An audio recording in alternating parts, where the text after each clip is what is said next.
message or it's in the event link? Where you guys? It's gonna be on my page. I'm gonna tag everybody. Okay.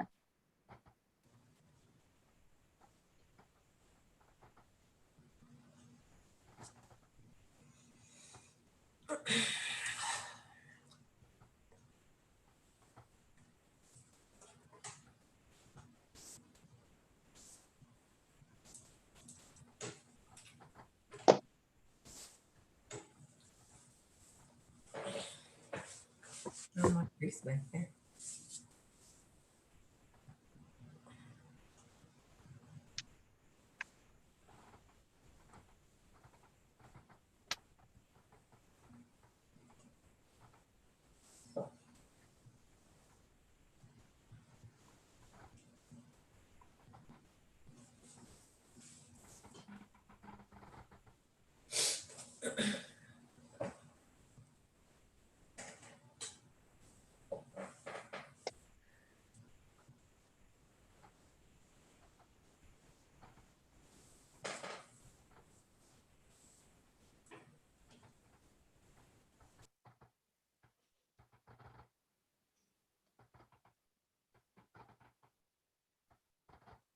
All right. It looks like we're ready to go.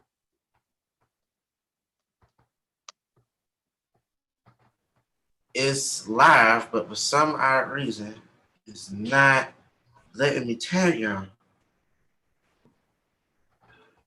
All right, if everybody could share on their pages so we can get started. And maybe you can keep trying, Jacoby, for the sake of time.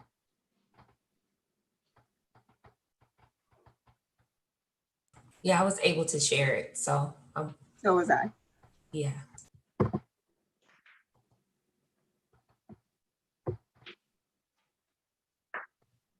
Good evening, everyone, and welcome to my father's blueprint, my lessons learned, and my evolution. Bow your heads for a moment, and let's open this forum with a word of prayer. Heavenly Father, we thank you for today, for this moment, for this opportunity, for this week, for life in general, for everything under the sun, the stars and the moon. We thank you. We thank you for who you are, the beginning and the end, the Alpha and the Omega, for all that you orchestrate, for all that you do, for the covering that you ensure over our lives. We thank you for those who have gathered here this evening, for this series that has really expounded and expanded. And God, you understand the need. May all the words spoken here resonate in the minds, in the hearts of the people, and may they receive them. And not only receive them, may they digest them. And not only digest them, may they resonate with them. And not only resonate with them, may they commit to applying them to their lives for the betterment. We ask you to be with us every step of the way. Lead us, guide us, and protect us. In Jesus' name, amen. My name is Sabrina Harris, and I bring you greetings from the House of Love Illionaires Incorporated and the Cultured Pearls of Wisdom show primarily. I thank God for the opportunity to be the continued moderator on such an amazing platform. I have to say, if you did not take in A Father's Love Language, 3-part series, what are we communicating to our children?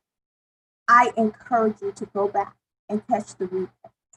You'll understand why we got here, because tonight, instead of the fathers being on the panel, with the exception of the amazing Adrian Carter, we're now welcoming the children, those who have benefited from the blueprint. But I think it's very important that we lay a clear understanding of what a blueprint is. A blueprint is a well-designed plan. It has goals, it has objectives, it has things that need to be achieved, and it also has designation for who's driving that plan. I've said many times this year, what is the blueprint? COVID-19, economic turmoil, all the different things that have been going on, and people feeling like they're just at a loss, and they're looking to leadership, and they're looking for someone to help them understand how to navigate these choppy waters effectively. And God has constantly put in my spirit that for a nation of people, global pandemic, political situations, social injustice and unrest, there has to be a blueprint. We can't wing it. We can't make it up. We can't finagle it. We can't assume that someone else is going to do it.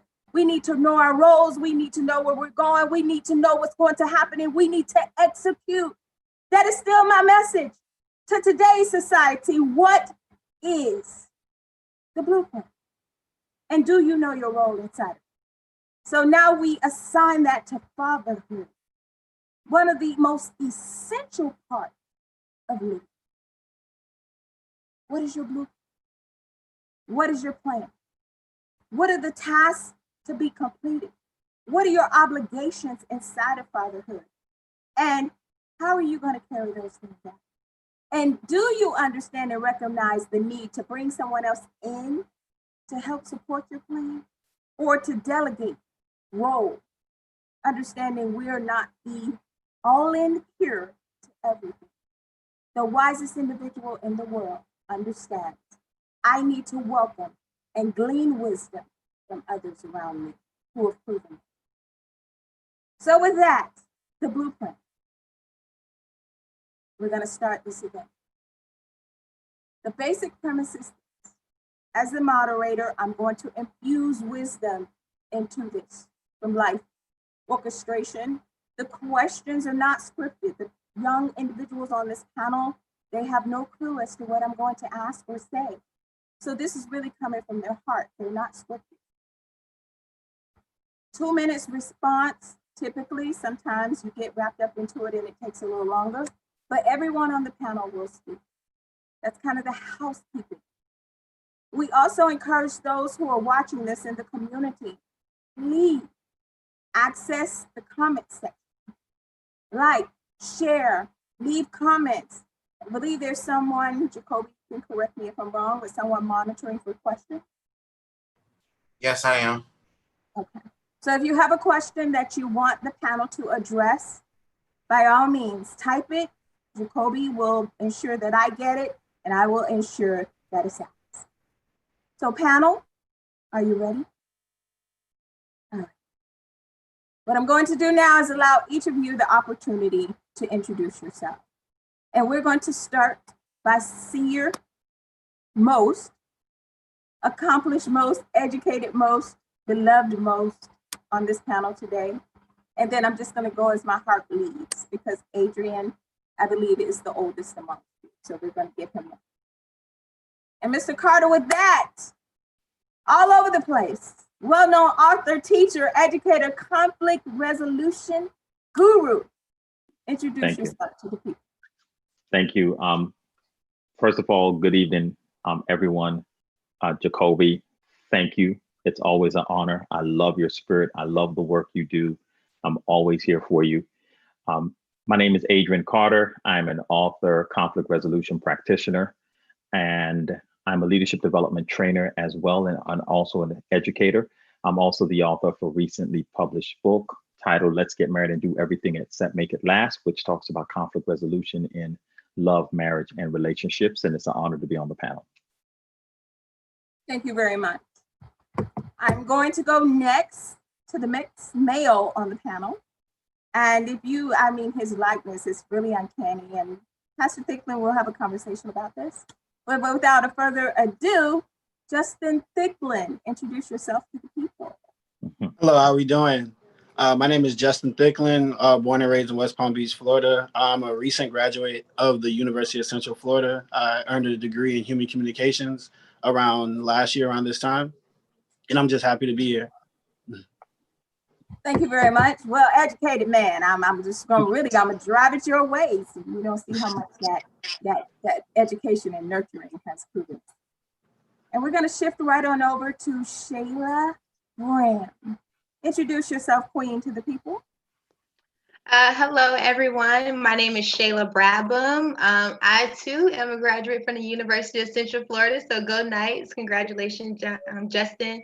I am also a native of Riviera Beach, and I'm currently starting a business in fitness, which I'm really excited about, and it actually came on due to the pandemic, but for sure, I want to thank you all for inviting me here, and I'm very interested in hearing what you all have to say and your blueprints.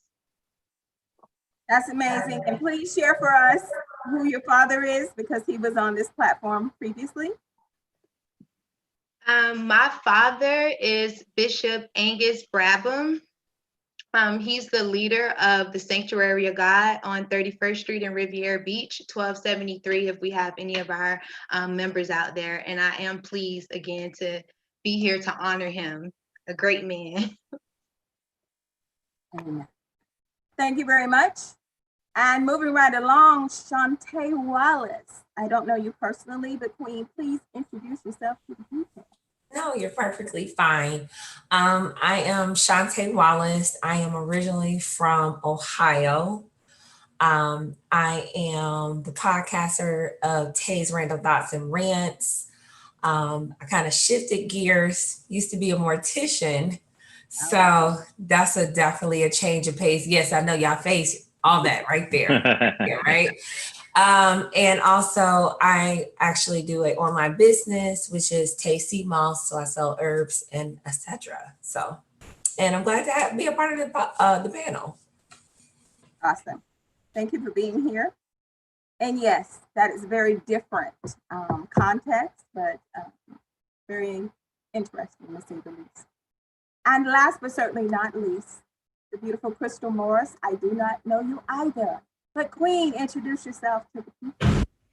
I figure that's going to change after tonight, but I'll start off with Go Knights. I feel like I graduated like a day or two before you guys. I'm not going to age myself since Adrian has the honor of being the oldest person on the panel.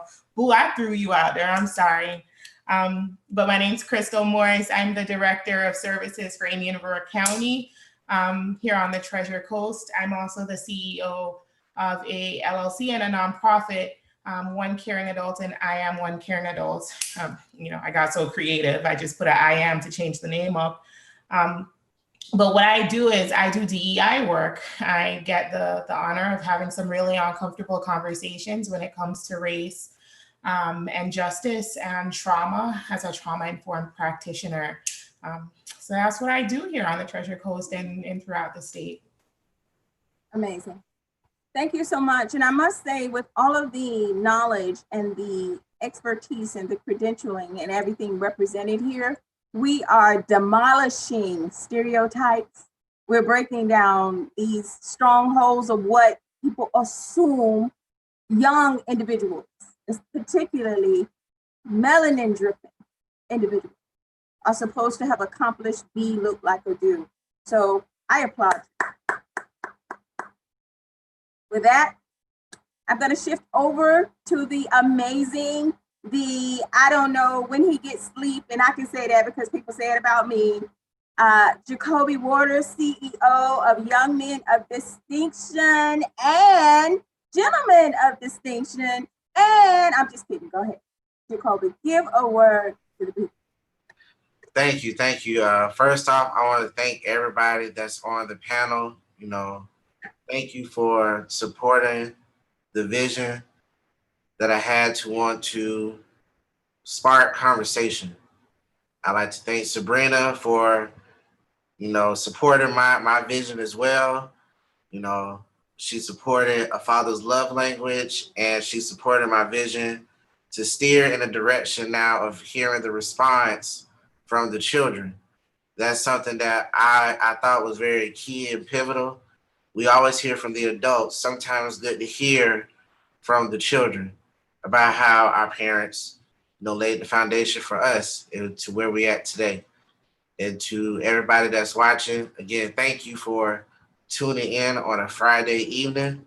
It's an honor and a privilege, and I hope everybody enjoys all this good knowledge. Let's get ready to flow in your ears this evening. Thank you very much. And clap, clap, clap, clap to you. We appreciate your commitment to the youth and now the men in today's society. You're doing an amazing job. I thank you for what you saw in me, that you reached out to me. And as long as it's positive, productive, empowering, power to the people, you can always call them.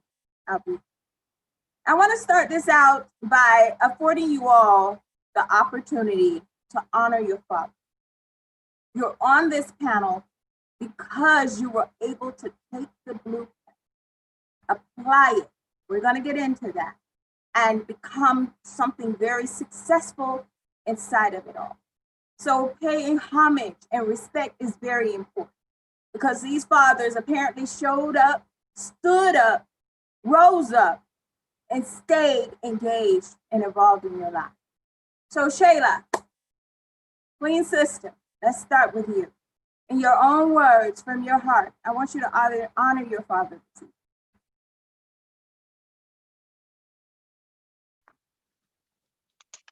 Well, Daddy, that's what I still call him to this day.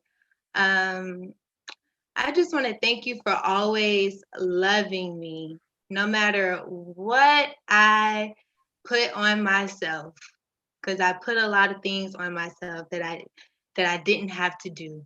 And you've always loved me. And it wasn't just supporting me at graduations and dance recitals, but it was also going to the gynecologist, going different places that are normally uncomfortable for men.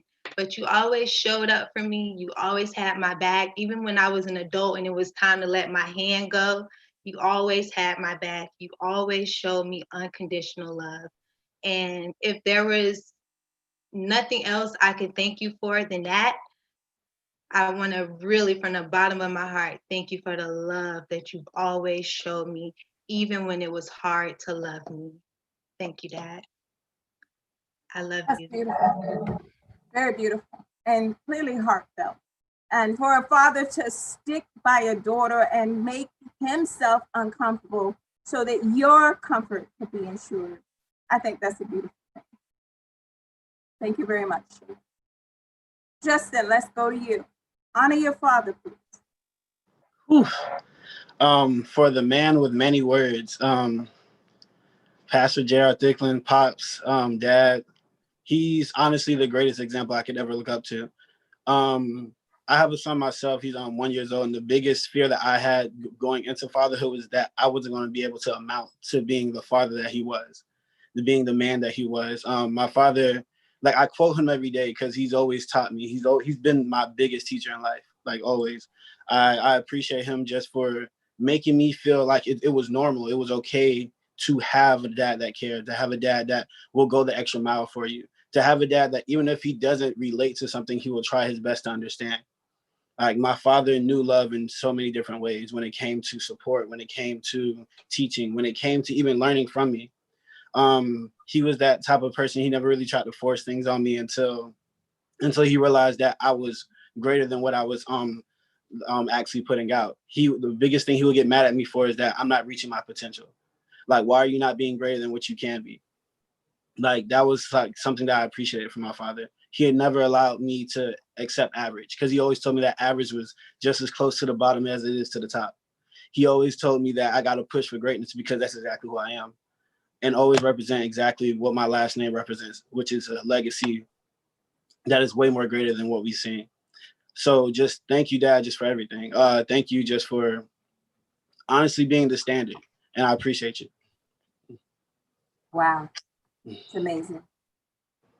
All right, Shantae, Queen Sister, honor your father.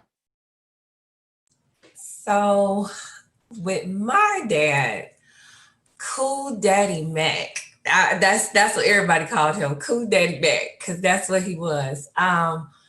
For me, and honoring my dad, I want to honestly, as I've gotten grown, is to thank him for showing me how I'm supposed to be treated. Loving me, giving me unconditional love, and showing me this is how a man is supposed to treat you. I would say that's the biggest gift he has ever given me. besides loving my hard-headed self and dealing with my ups and downs, but just loving on me. Like, that's something that will always play in my mind. Just being there when I need him in the middle of the day, because I had a problem. So just being there and just being my rock. And that's just pretty much it. Beautiful. And thank you. Showing you the example of how you're supposed to be loved. That's priceless. Crystal, Queen Sister, honor your father. Y'all should have prepped me for this question, because not all of our experiences with our dads are the best. Yeah. Well, we like the curveballs. Just speak from your heart, Queen. No, but my dad is awesome. He's human, and he wasn't perfect, and he made tons of mistakes, and he made them in front of me. I learned how to drink alcohol and develop really strong livers and kidneys because of my dad. I see a strength in everything. That's the therapist in me. But I think that was the best part of my dad, is he never tried to be perfect. And he didn't raise me to be perfect, and he raised me to understand that mistakes are not mistakes if you learn from them. It's just an opportunity to shape character in a very unique and interesting way, because you have a beautiful story, and that story will be something that you can use to shape someone else's experience and change that trajectory. So since my father's birthday is actually tomorrow, it's a great time for the question. My dad, despite his many, many flaws, is still Superman to me. So I can respect every very positive thing. He took me on my first date and told me, I open the door for you. You reach your behind across the car and you open the door for me. So I do it for my husband now. But I also learned a lot of my shortcomings from him, but I get to see him be resilient through it. And I learned my resilience from him. So he made me who I am. So I can't do anything but honor that. And I want to thank you for your authenticity and transparency. And that is because on this platform this evening, we're going to take a lot of twists and turns. So it's not always going to be comfortable and cozy and warm and fuzzy. And you set the tone for us to be comfortable with that. And I want to say thank you. I honor you for that. Not many people do that. All right, Jacoby, and then Adrian. You're going to round this out. So Jacoby first. I need you to honor your father, King. You've talked a lot about him. He's been on the platform. And then Adrian will round this out with you. Go ahead, Jacoby. All right. First and foremost, I was very privileged to have 3 fathers in my lifetime. So I will start with one, which is my pastor, Damone Cameron, who was a part of A Father's Love Language. I want to thank him for helping shape the man that I am today. He married my mother and accepted me as his own. And that I've always carried that even through now, being able to love children. That's why I'm able to now, that how Young Men of Distinction was birthed was through my father being able to love me. When it came to my mother being tough, I would go to my dad and have conversations with him. He made it easy for me to talk to him. My mother was the strict parent, which was kind of funny. My dad was the laid back one. My mother was the discipline, but I love the balance because it, like I said, made me grow closer to him, in which I thank him. I would like to also honor my grandfather, Floyd Gilbert, who, I remember being a little child and him coming from work from Osprey, which was a building material company. I was a short, little chubby little child, and he always used to look so big and tall in his work boots. So having to look up to him, now that I'm older now, I look down at him just a little bit, but not too much. but he's, he always is there for me. He always would do any and everything to make sure I had what I need, especially when it came to the big gifts at Christmas. He made sure that I had the big gift, even when. So I like to thank him for showing his love, even when he never said it, but he always showed his love through his actions.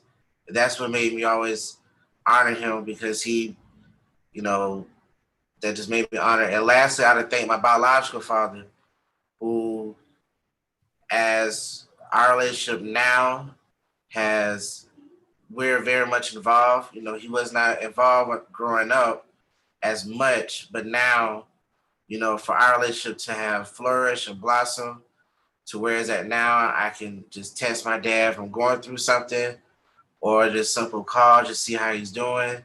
And we could just talk. I can ask for advice.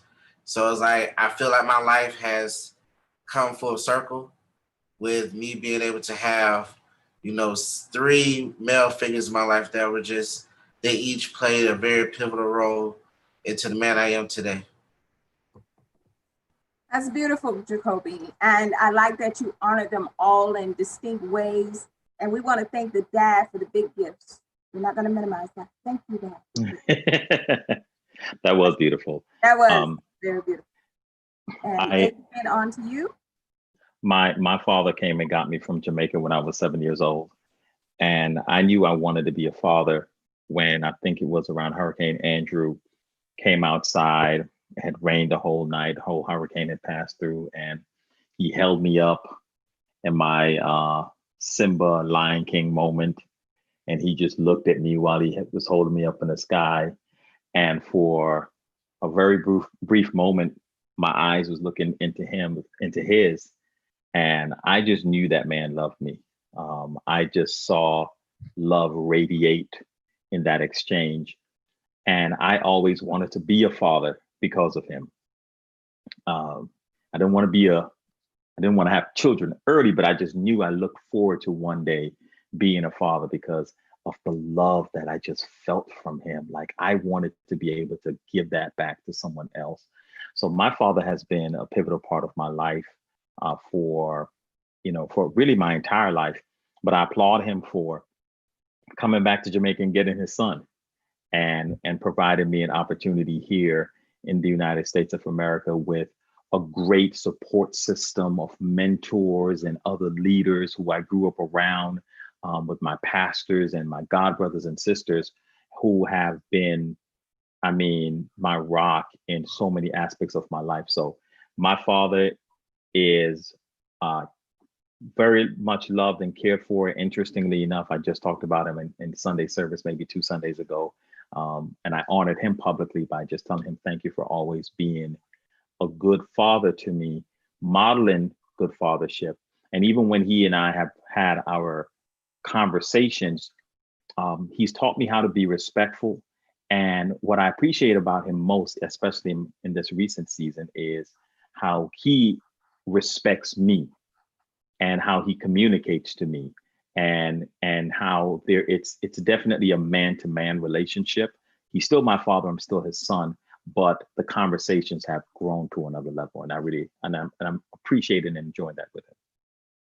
And it's beautiful that the love and the respect can be reciprocated. I think that's absolutely okay. Here we go. I want you to hold on to my voice for a minute. My father transitioned. He crossed over in 2007. And to be honest with you, I was a daddy's girl to the end. So I really thought I couldn't do it. I'm like, no, daddy, come on now. No. I didn't even get a chance to say goodbye. I got a chance to spend like 30 minutes with him alone in his hospital room and just lay over his body and just kiss his face and different things. So what I decided that day was to rest deeply in the memory, the beautiful memory. And one of them, I was small, but I would always listen to Daddy. And when I hear him drive up in the driveway, and when I hear them keys in the door, we had a laundry basket in my room. I would go and get in that laundry basket. And crazy me would hide under the dirty laundry. Oh, game too. And I would hear him come to the house. Now, mind you, we did this for years. So Daddy knew exactly where I was because I wasn't creative in that way back then. I hid in the same place every time.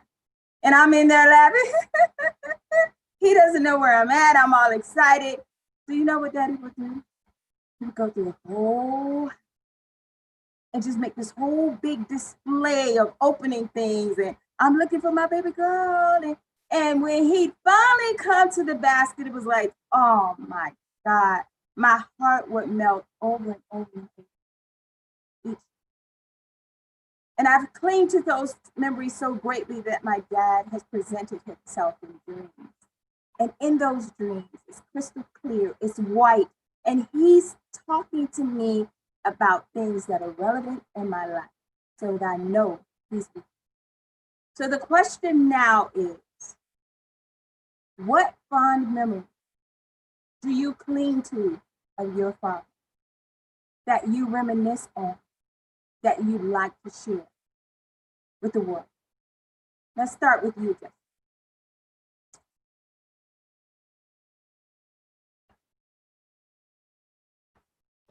You said me?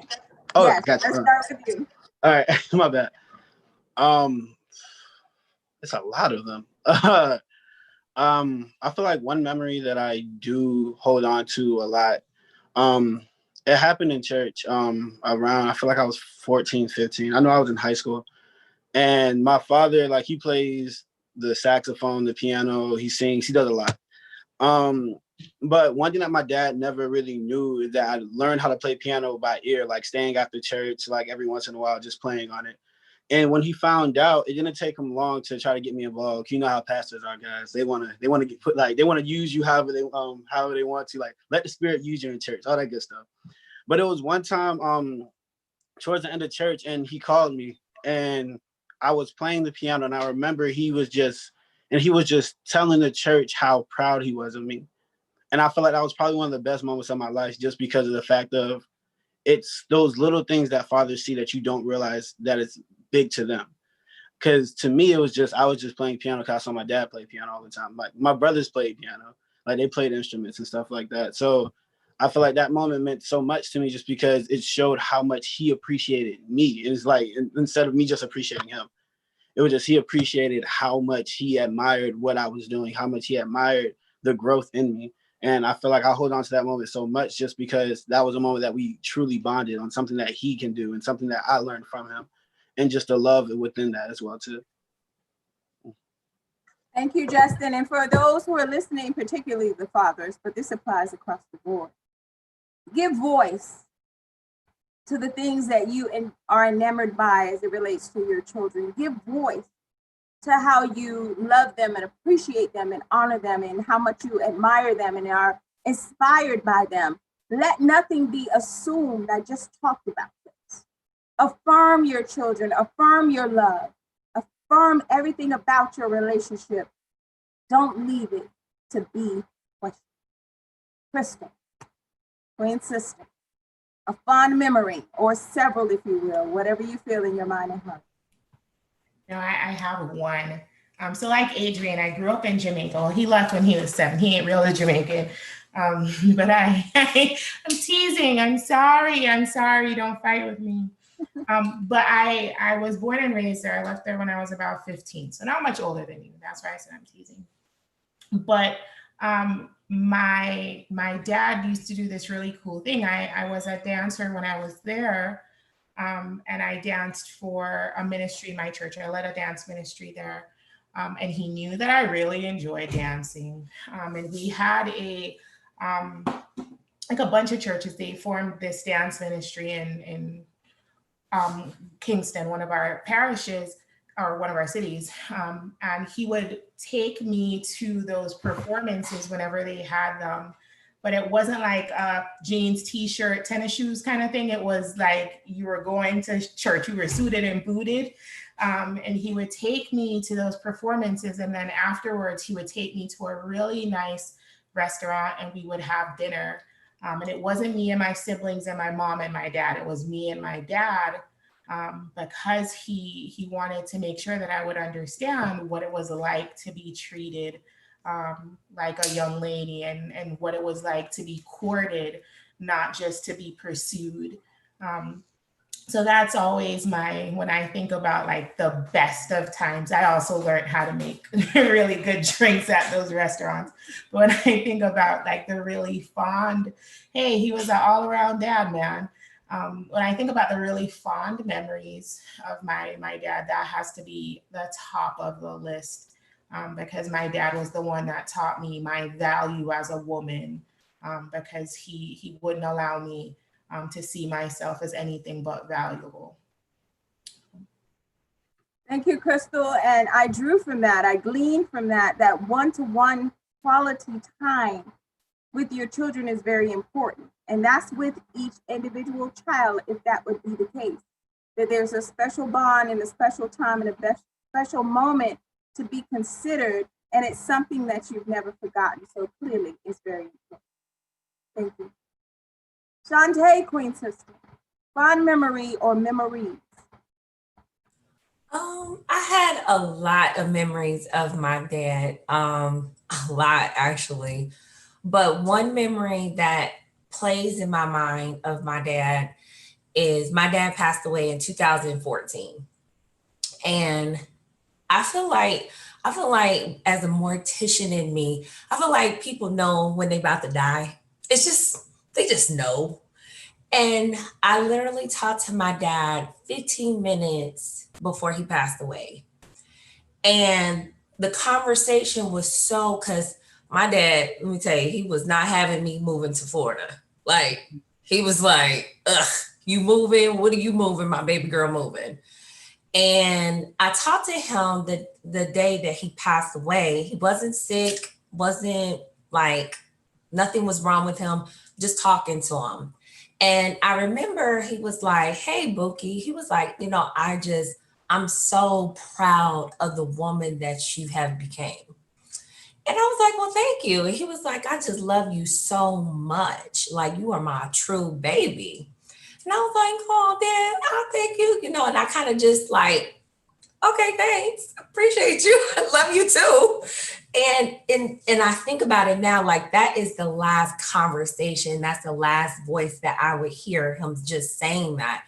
And that conversation always plays in my mind because he was like, I just love you so much and I miss you. And I was like, I miss you too, man. Like, I'll talk to you later. And to think that later would never come.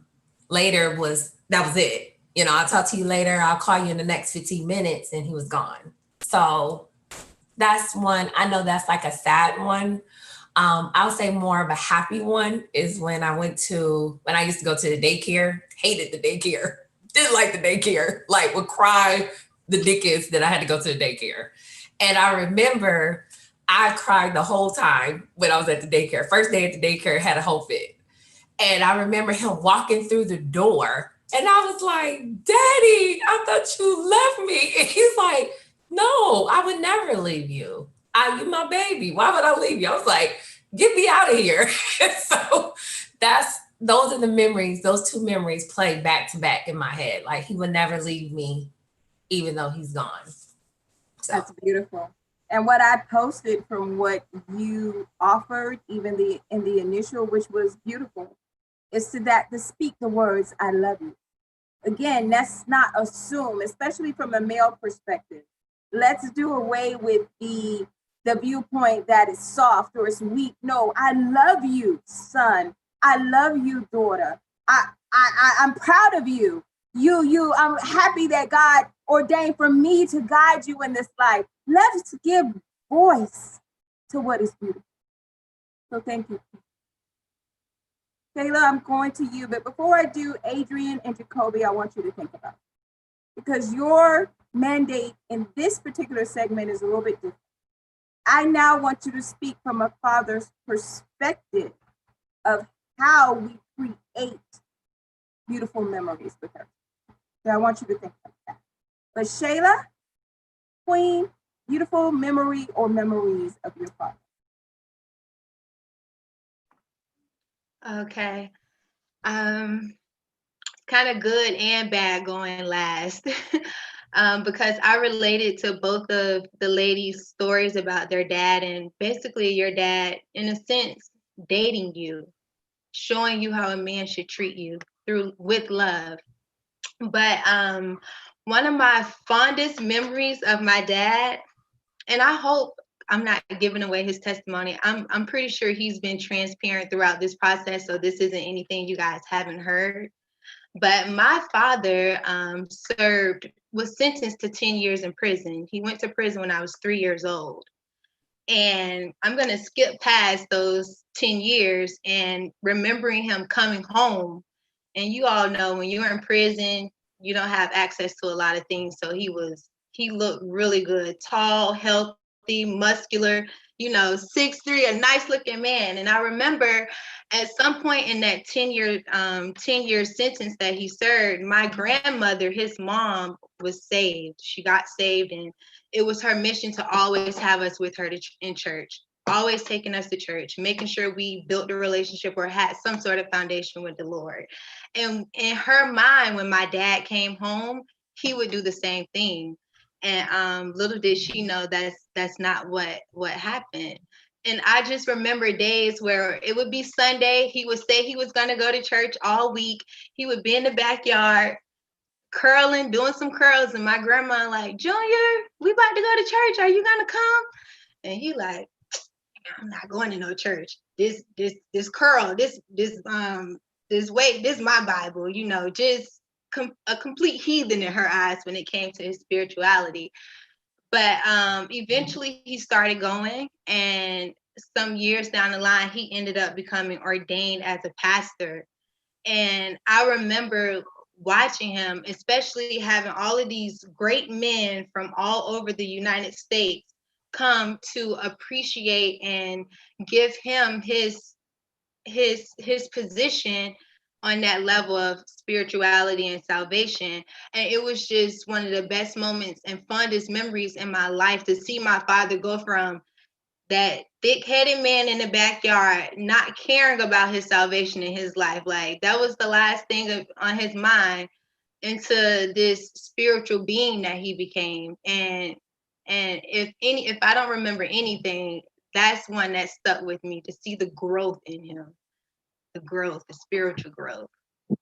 That was very beautiful, Sheila. And yes, your father has been very transparent. I've called on him multiple times from a forum that was on the topic of community violence and beyond. He was very transparent, and we applauded him for that.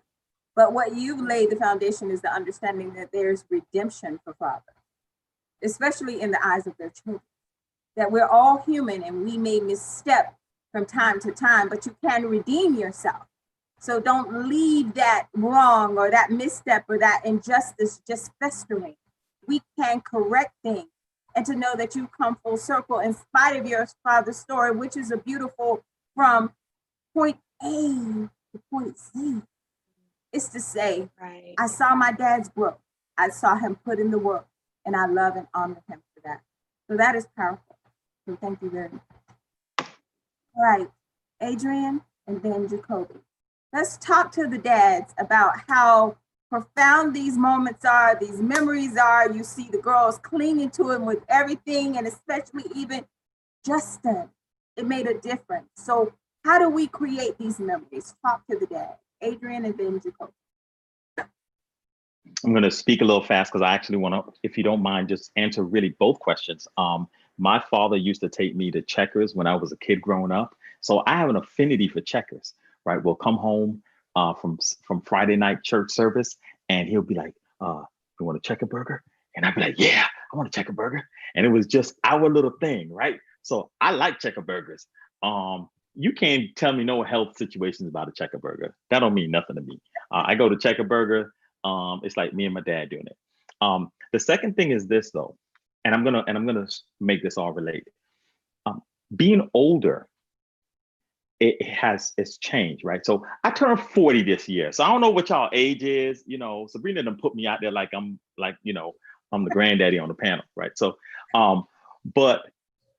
but I love this age, right? Because I'm sitting in the middle. I could see I could see the past and the future, right? I get what my elders were saying, and I see how I was hard-headed as an 18, 20-year-old, and I realized how right they were and how wrong I was, but how, you know, I also had to go through my process. So it all comes full circle.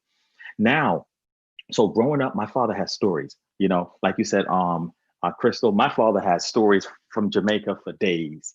And of course, the stories, they get redundant. You hear them over and over. They don't ever really get funnier. But I actually am going to write a book on this.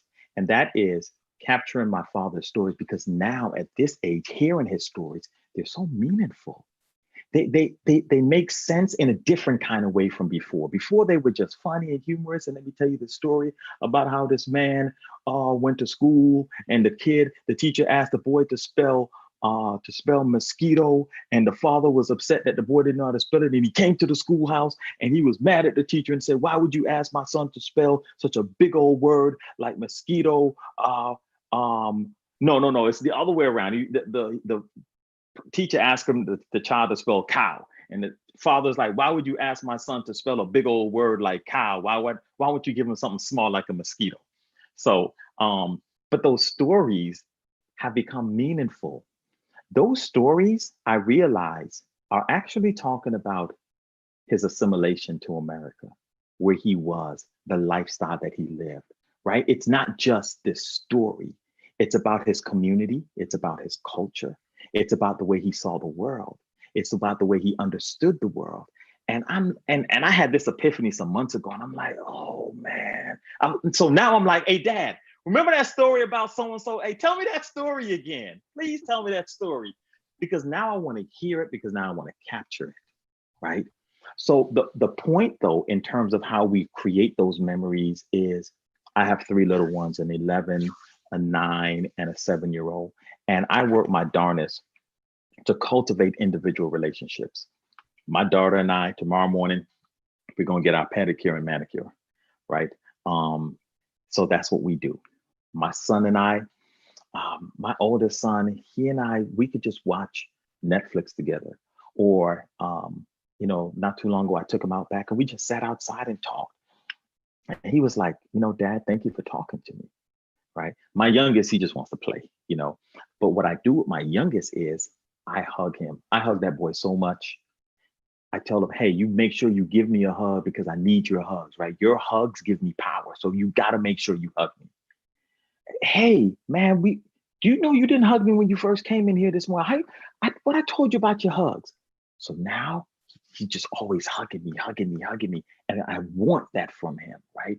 So I'm looking for ways to cultivate those individual relationships. You know, after we get off this call tonight, it's movie night, right? It's my turn to choose a movie, right? I even got down in there with them. Your turn, my turn, and your turn. You know, like, so I'm in it with them. So I think the truth to it all is, you love on your children, and I'm thankful that times have changed, and we have the mental health therapists and the conflict resolution that's able to point to healthier behaviors of how to demonstrate that love. But I'm involved, you know. I tell my daughter how beautiful and pretty she is all the time, on purpose. You know, my daughter's fro comes out, the natural hair, and oh my God, she came in the house the other day and she was looking at me because she already knows how I'm gonna get. I'm all over her, right? She's on camera for school. I go in the camera with her and I kiss her all up in front of her classmates. "Give me a kiss." And, "Okay, Daddy, okay, go. But I do those things on purpose because I want to infiltrate their space with affection and with love, and just be all in them, just loving and touching on them. So, and that's part of my love language is also touch. So that's one of the ways that I do that. You know, having those conversations and creating individual experiences with them. That's beautiful. And I want to say a major takeaway for me that I just posted about is that stories become a meaningful language. Because when Daddy was searching for me, it was just funny, exciting, and it was cute and adorable. But as an adult, I now realize Daddy was willing to do whatever it took to make me happy. Hey, Sabrina, that story almost made me cry, by the way. It's so true. He was willing to do whatever it yeah. took to make his baby happy. Thank you for that. That's amazing. And the way you articulated it and walked it out, that's one thing I look for. Because a lot of people look for the expertise and all of this amazing stuff, which I don't discount. But I'm looking for the individual to tie that in with role modeling it. So don't just speak to me a good word without showing me how you're applying it to your life. That makes you credible in my eyes. So thank you. And Jacoby, let's round this out. Oh man, I hate. It's deep, Jacoby. It's deep. Put on them boots. Come on, man. I know. I hate. I follow behind Adrian. So, because I have the privilege of having 3 boys. So, and the family wants me to have a daughter. I'm more of we'll see. I'm just gonna keep it that like that. But with my sons, you know, I love them individually and collectively. Starting with my oldest son, we bond. Our bond is very unique. We bond off of video games, and we're Team LeBron. We love LeBron James. We will watch basketball together. We will dissect the game. He'll hear, because he used to play ball and I used to play basketball. So to hear us have these basketball conversations is just it's like watching it's like watching Sports Center at my house, and my wife gets to hear us fuss at the TV. So but that was something I got from my dad. We used to watch football, basketball together and watch him fuss at the TV. And then we used to watch wrestling. So all those moments I kind of tied in with my kids, how my dad was with me, watching sports, watching wrestling. When he watched Cops, and my dad got me on to watching Walker, Texas Ranger.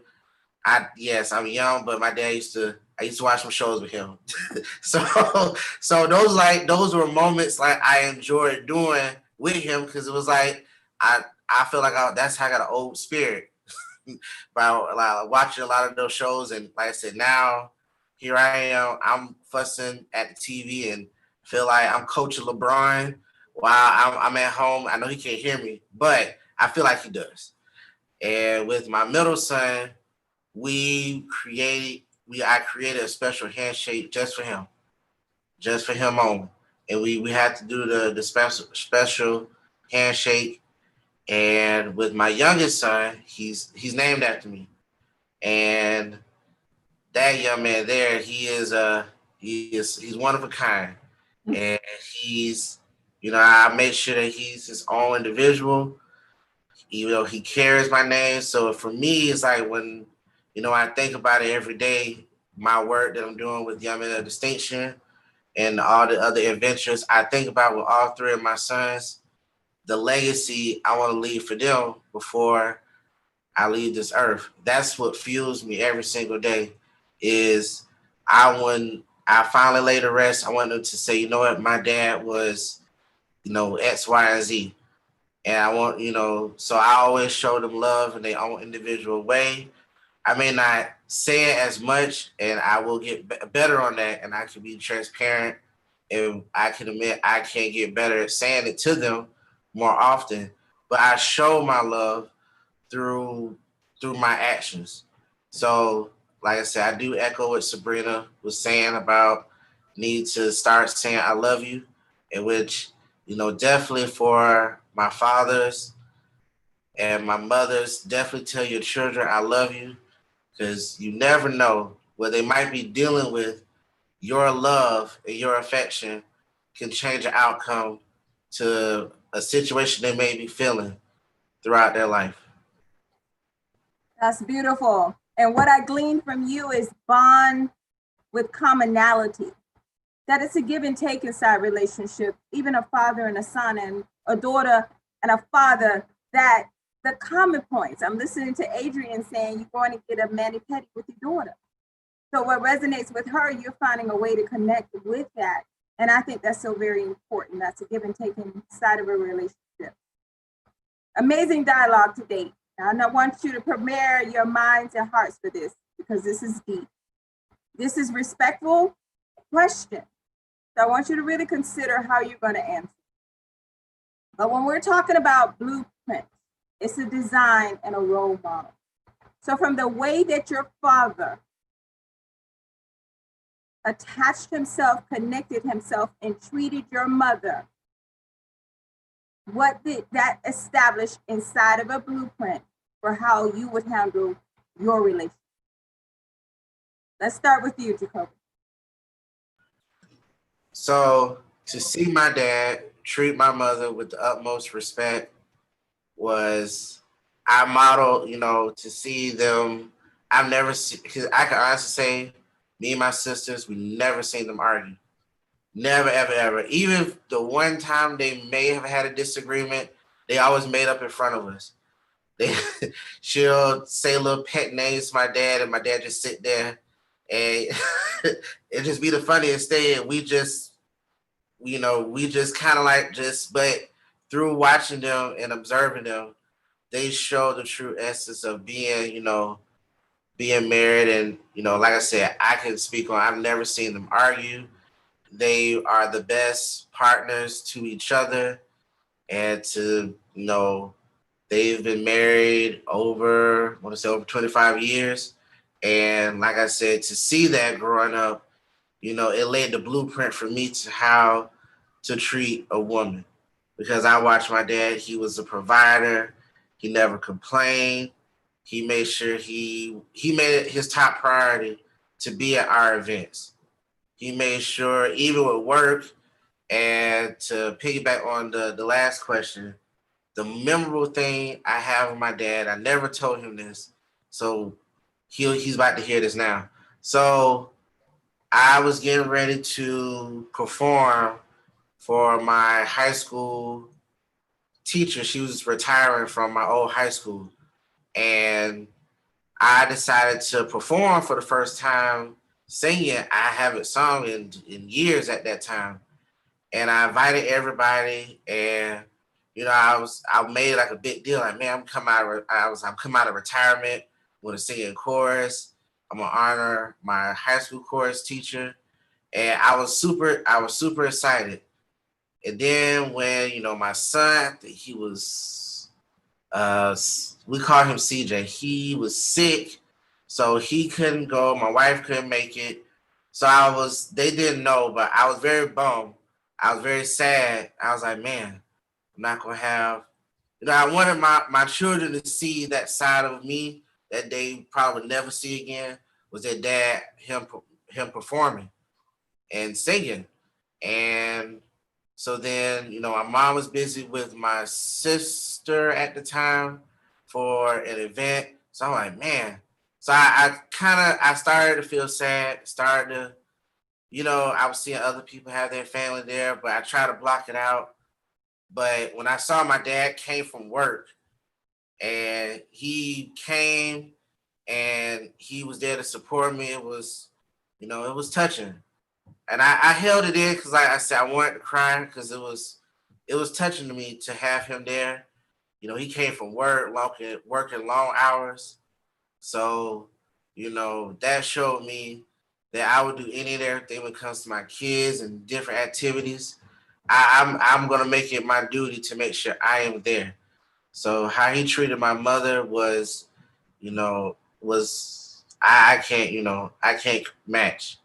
So to see that, it really helped influence me and how I am today. I think that's very powerful. In developing a blueprint or a plan, I want the rest of the panel, Crystal, I'm going to go to you. How did witnessing your father, how he treated your mother, how did that help formulate a blueprint for what you expected inside of relationships? So I said earlier, my dad made a lot of mistakes, but one that he didn't make was how he treated my mom in front of me. That's how I'll choose to word that. Like Jacoby said, I've never seen my parents argue. They've been married now for, 40 some odd years. And now as an adult, I realize all the foolishness daddy was doing. But while I was a child, I would have never known, because you couldn't have told me that Claire and Heathcliff weren't raising me. Like they were intentional to make sure that whenever they were in front of my brothers and I, they were always a united front. They were always affectionate and caring and supportive and loving. So I grew up seeing that. And when I learned who my parents were afterwards, I was shocked because I didn't see that side growing up. But that let me know, you don't shout at me. My husband, I chose a good husband because he knows better than to raise his voice, but I would be triggered. I was triggered in relationships if I heard someone shouting, because I never grew up hearing it. I get triggered. I broke up with people for the dumbest reason sometimes, but I would never stay with someone who wasn't extremely ambitious. My dad started working at 16, and he never stopped. So for me, how I see a dad or a man's role is one that is going to be super ambitious and provide no matter what the obstacle is. So he formulated that for me and caused me to know this is what I needed to look for. And I said it, he taught me what courting was. And he was very transparent with his interactions with young ladies when he was a teenager and growing up. And he was mindful of the fact that he has a daughter, and he wanted to make sure that I wasn't going to fall for some of the tricks that he was doing. So he set me up for success with his mistakes and with his successes. None of his experiences were lost on me. And what Adrian was saying about the stories, man, them stories to this day, they're a constant fixture in our household, but you see the connection with them. And especially looking at his stories now based on experience that we've had and seeing him relay those now to my daughter, I see that he's trying to set her up for the same success that he put me on. So very beautiful, very beautiful. So we can take what is not so good, and even inside of veiling it, I have to believe that that was a protective measure, and to make sure you saw the best of the best, which is wise, especially when we know that we're not stepping just so, but what you've gleaned from it and you've taken from it is very beautiful. So now we're going to go to Justin. Same question. The context of the blueprint that you developed for relationships inside of what you saw between your father and your mother. Please share with us. I feel like that's the toughest question I've been asked so far. My parents, they split really early in my life. My parents were separated around the time I was like 4 or 5. They got divorced when I was 7. So I got the parts that I remember are the rocky years, essentially, like the arguments, the fights, things like that. So the bits and pieces I took from how my father would treat a woman, it came from essentially in the church. It came from how he treated like the church mothers, how he treated like the women in the church and things like that. Even though my dad remarried, my dad was never really he wasn't in my face or in my brother's or my sister's face when it came to his affection or the PDA when it came to his wives at the time. So I never really picked those things up from that. I never really understood. It usually came from teachings. He would say, like, this is what you would do. Well, this is how you would treat one. But I treat a woman, essentially. But I would never really pick that up because, like, him and my mother's relationship necessarily romantically wasn't the best. Their co-parenting ended up being tremendous eventually, like, especially like learning how to have that common goal and making sure that their kids are the main priority. They ended up flourishing in that. But when it came to how he treated my mother in a romantic sense, I never really caught the good side of anything because I was really young when they ended up splitting. Like my older siblings caught, I guess, the romantic years. But one thing I guess that I feel like that he really put in me and my brothers was that I feel like that's why words of affirmation is my love language now. Like he will always tell someone how he felt. Like especially like in the most positive ways when it came to like men in the church, women in the church, like I appreciate you, like I adore you, I appreciate exactly what you're doing. And that's one thing that I picked up on. Like even from UCF, I created a motivational messaging service app called Inspire to Progress. So it'll send you daily motivational messages straight to your phone, like every single day. And it was afforded to like everybody at UCF. And I was very big on that because my father implemented words in me.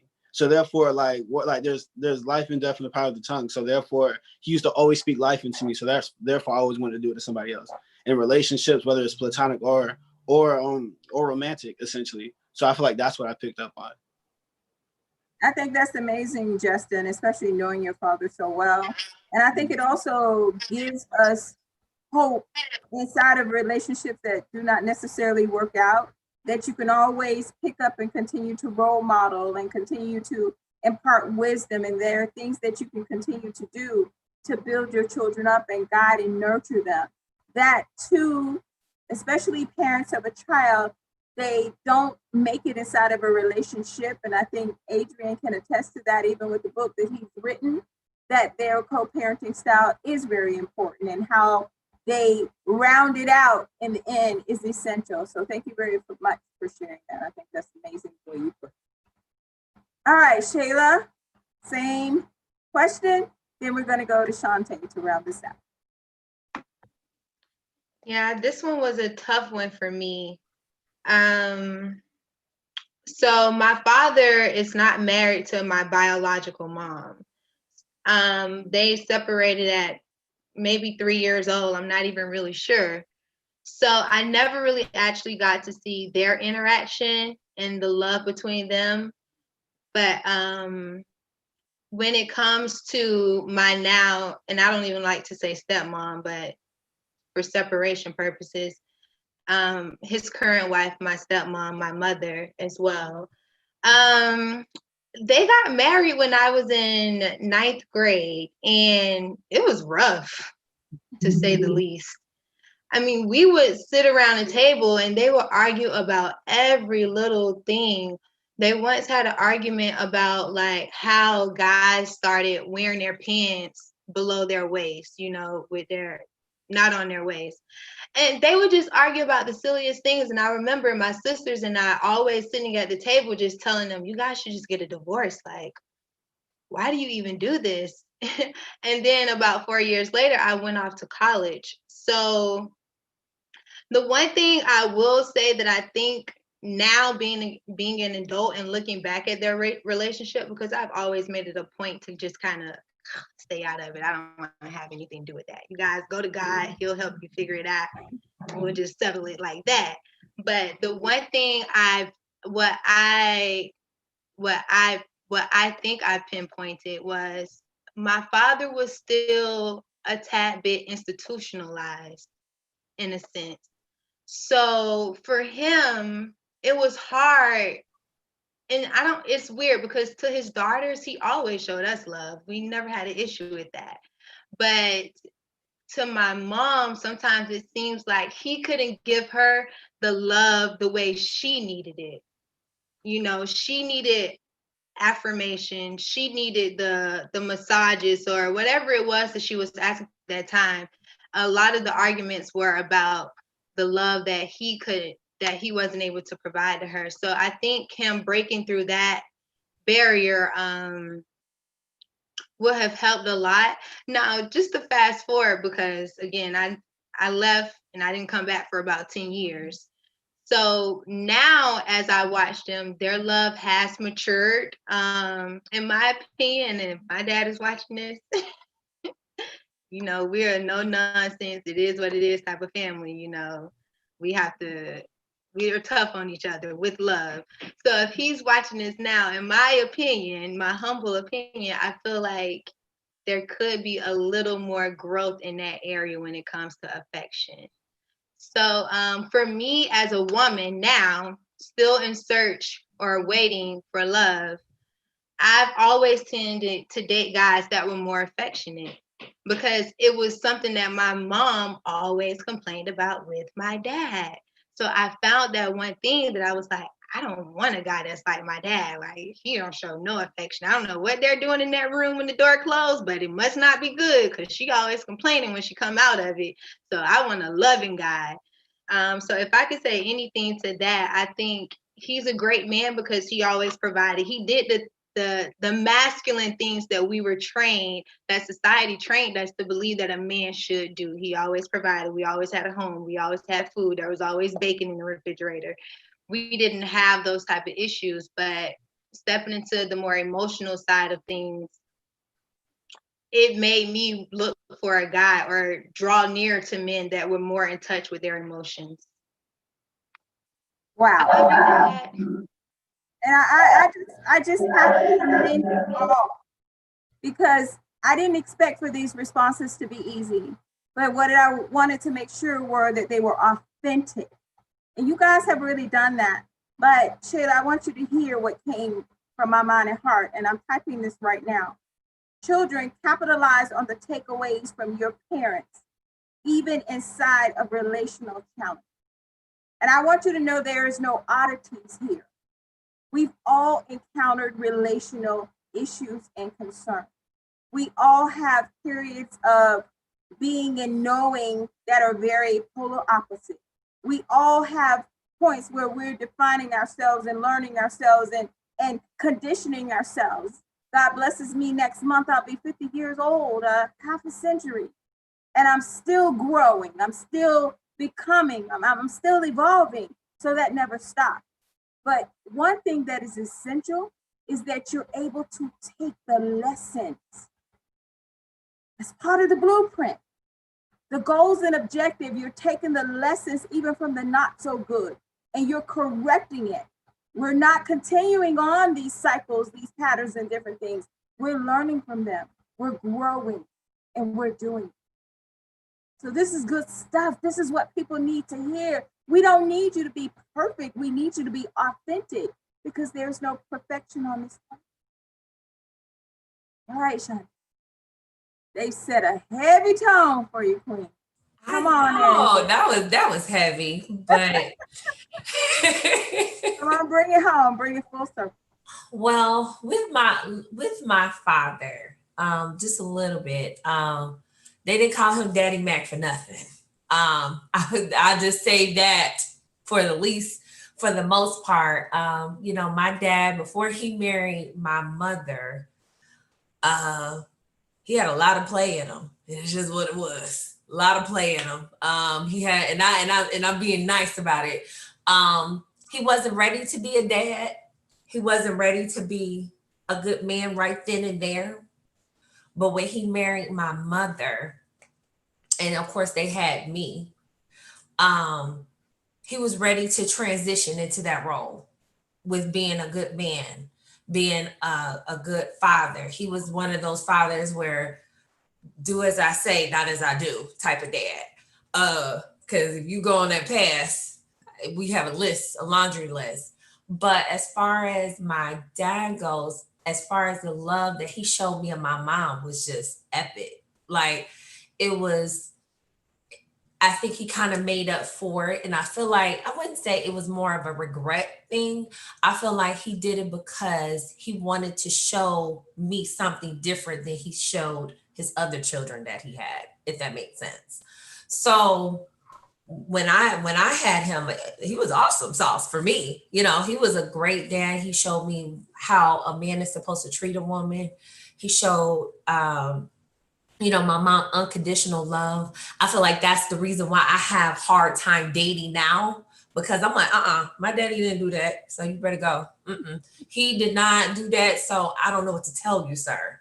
So I think that transition it's a blessing and a curse, because I'm not going to accept anything less than that.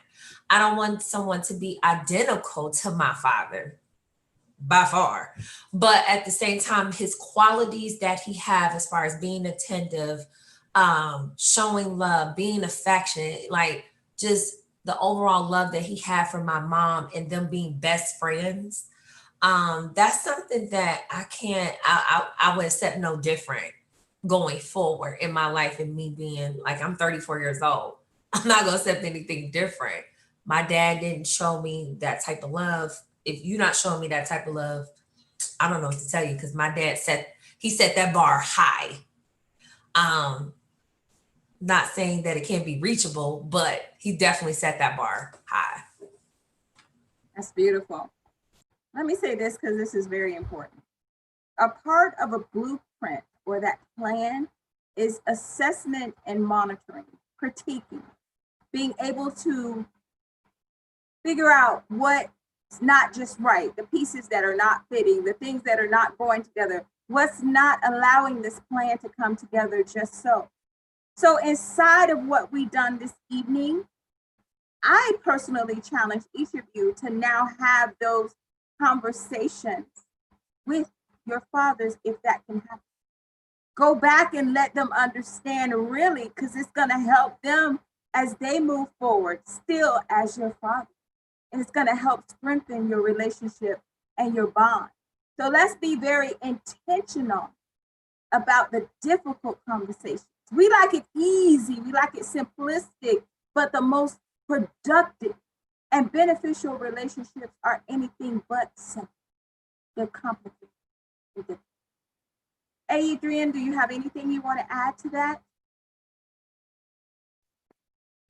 I think the question is so interesting. For me personally, I witnessed my father go through this ebb and flow with my mother to where they are now. But my fondest memory of my father and my mother, who's my stepmother, who I grew up with, and I call her mom. So you have to ask me which one I'm talking about unless I'm, if you didn't know the difference. But my mother and my father, I remember us having, the centerpiece to a couch that's a wraparound, the little centerpiece part that's supposed to be in the middle.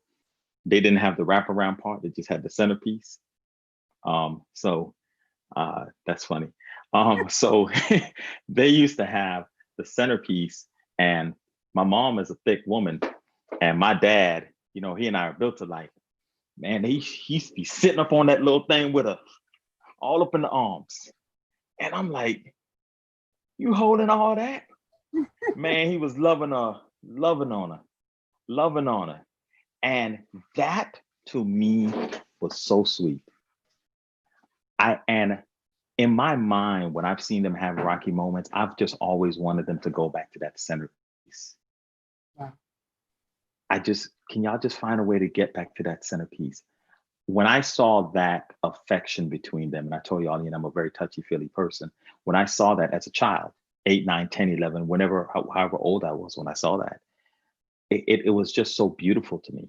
So what I find so very interesting about the question is when people really do sit down and have these type of conversations to really talk about what's the impact that's had. There's some things that I realized too, that I learned that I had to change. Like I had to learn to not treat my wife at the time when I was married before, like my mother. Not that he was treating her bad, but my wife was not my mother. Right. So I had to learn that.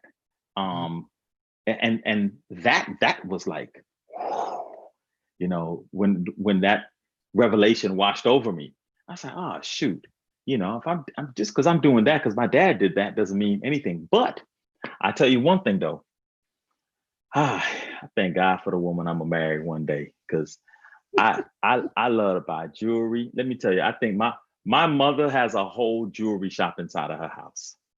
My father ain't nothing for him to get her a piece of set or something. And my mother loves it, but I'm very given in that way too. I'm a just cause kind of guy. I don't know. Let's not even talk about holidays, because I want the freedom to be whenever. Every day could be a holiday if I want it to be. But I get that from my dad. Very given, very affectionate in that way. So I think it's a great question to be able to really cause reflection so that we could understand where we're pulling some of our behaviors from. Absolutely. And I just posted, find a way to get back to the beautiful moments to effectively override the negative ones. I think that's amazing. I just took that from everything y'all said and just packaged that up real pretty, put a bow on it, and just put it right there. Yeah, that's it right there. Find Say it again, please. Find a way to get back to the beautiful moments to effectively override the negative. And I used to do battle with my husband, because in certain intense moments, he would say, well, you used to say, and you used to do, and I used to say whatever, then I would just become like so offended. And then I thought about it one day. Yeah, in the beginning, you were really trying to impress this man. So you pulled out all the stuff. And you really set him up for the expectations that you're going to rub the back and you're going to you know, I don't know about the feet, but you know, we're gonna rub some, you're gonna lotion, we're gonna do some things. I set the expectation. And he was looking for that, and I realized, oh, I'm spoiled too. But when we have those moments, they are so beautiful. So find your way back. And children now, a part of the blueprint, you go back and you teach your parents, if it is what you learn and how you choose to apply as you move forward in this. Wow, I'm impressed. This is amazing. Okay, I'm going to shift a little bit, so get ready. John Finch, I don't know if anybody's familiar with him, but author, documentary series, The Father Effect. We have many perspectives on the absent father, but a lot of times it's without the child having any level of control or the father having any level of control. Finch wrote a book that eventually evolved into a series about his father committing suicide when he was 11 years of age. Absent, gone, no explanation, and him having to pick up the pieces. So he talks about a wound from a father's absence and the willingness or the need to get over. It's not everyone's legacy, or even if your father was absent for a period of time. What I want you to think about now, having your father in your life or having a good connection with your father, what advice can you give to that child who does not? Because Finch's perspective is we have to address these wounds. We have to address the absence. We have to rally around these individuals who didn't have what we had and now somehow stand in and fill in the gap. So Justin, even at the college level, one of your homeboys say, Justin, I need to talk to you. Man, my dad been gone, he's been absent. Maybe his girlfriend is pregnant. I'm finna be a dad. Justin, tell me, help me. What would you say to me? What would you say to him? Justin, talk to me. Amongst everything, I feel like anything in life that we have a disparity of, the difference between fortunate and less fortunate people are resources. And in this situation, the dad is a resource. So therefore, Wow. we there's a disconnect there. So I have to find a way to connect with them. I have to realize that even with I thank God for my father so much, but I thank God that I was very heavily active in sports. So I had many other father figures and male leaders to look to, whether it was when I was running track or playing basketball or anything like that. In a situation like that, I would seek male advice anywhere. Like, you have to identify with something that looks like you. So therefore, if they're having a child and I want to introduce them to something that looks like them. I remember when I told my dad that my son Malik was coming, he told me immediately, like, there's this thing called Young Fathers of Central Florida. Like, that was the first thing he told me, just so I can find something so I can identify with. So therefore, it seems more attainable to me so if I can see it. Because I'm gonna always be lost if I don't know where the map is, if I don't know where the road is. And that's one thing that my dad always instilled in me. So therefore, I want to instill that to somebody else. I can't give you a father, but I can give you direction. And that's exactly what I would want to do for them. I will find a way to give them some type of direction to help out. Because at the end of the day, is that nothing, I feel like everybody who has a father on this panel realizes that there's nothing that can replace our fathers. Nothing ever can. But essentially is we can package so much things to give that direction that therefore they won't feel that disparity of not having somebody to have their back, not having somebody to guide them or lead them. If it takes 1, 2, 3, 4, 5 people, essentially. But that will be my first go-to, especially in this situation. Wow, Justin. Let me run this back for the people who missed it. The difference between the fortunate and less fortunate is resources. Mm-hmm. And a father is a resource. Wow. Come on, somebody. Jesus. That's deep. Justin, may I have permission to use that? Yes, sir. Thank you. Thank you. And you said exactly what was on my mind and heart when I watched the documentary and I read the book and I took in Mr. Finch, because he goes deep with it, is that yes, his father was gone. It was nothing that he could do about it. But there was a whole village, men and women, but particularly men, who could step up and stand in the gap and help him heal his wound. But it was intentional. They had to be willing to do that. Definitely. Wow. One more time for the people. The difference between the fortunate and less fortunate is resources. And a father is a resource. My goodness. Woo! Okay. Crystal, on the heels of that, let's go, Queen. Setting people up for failure after that one. No. It's a good place to wrap this thing up. Yeah.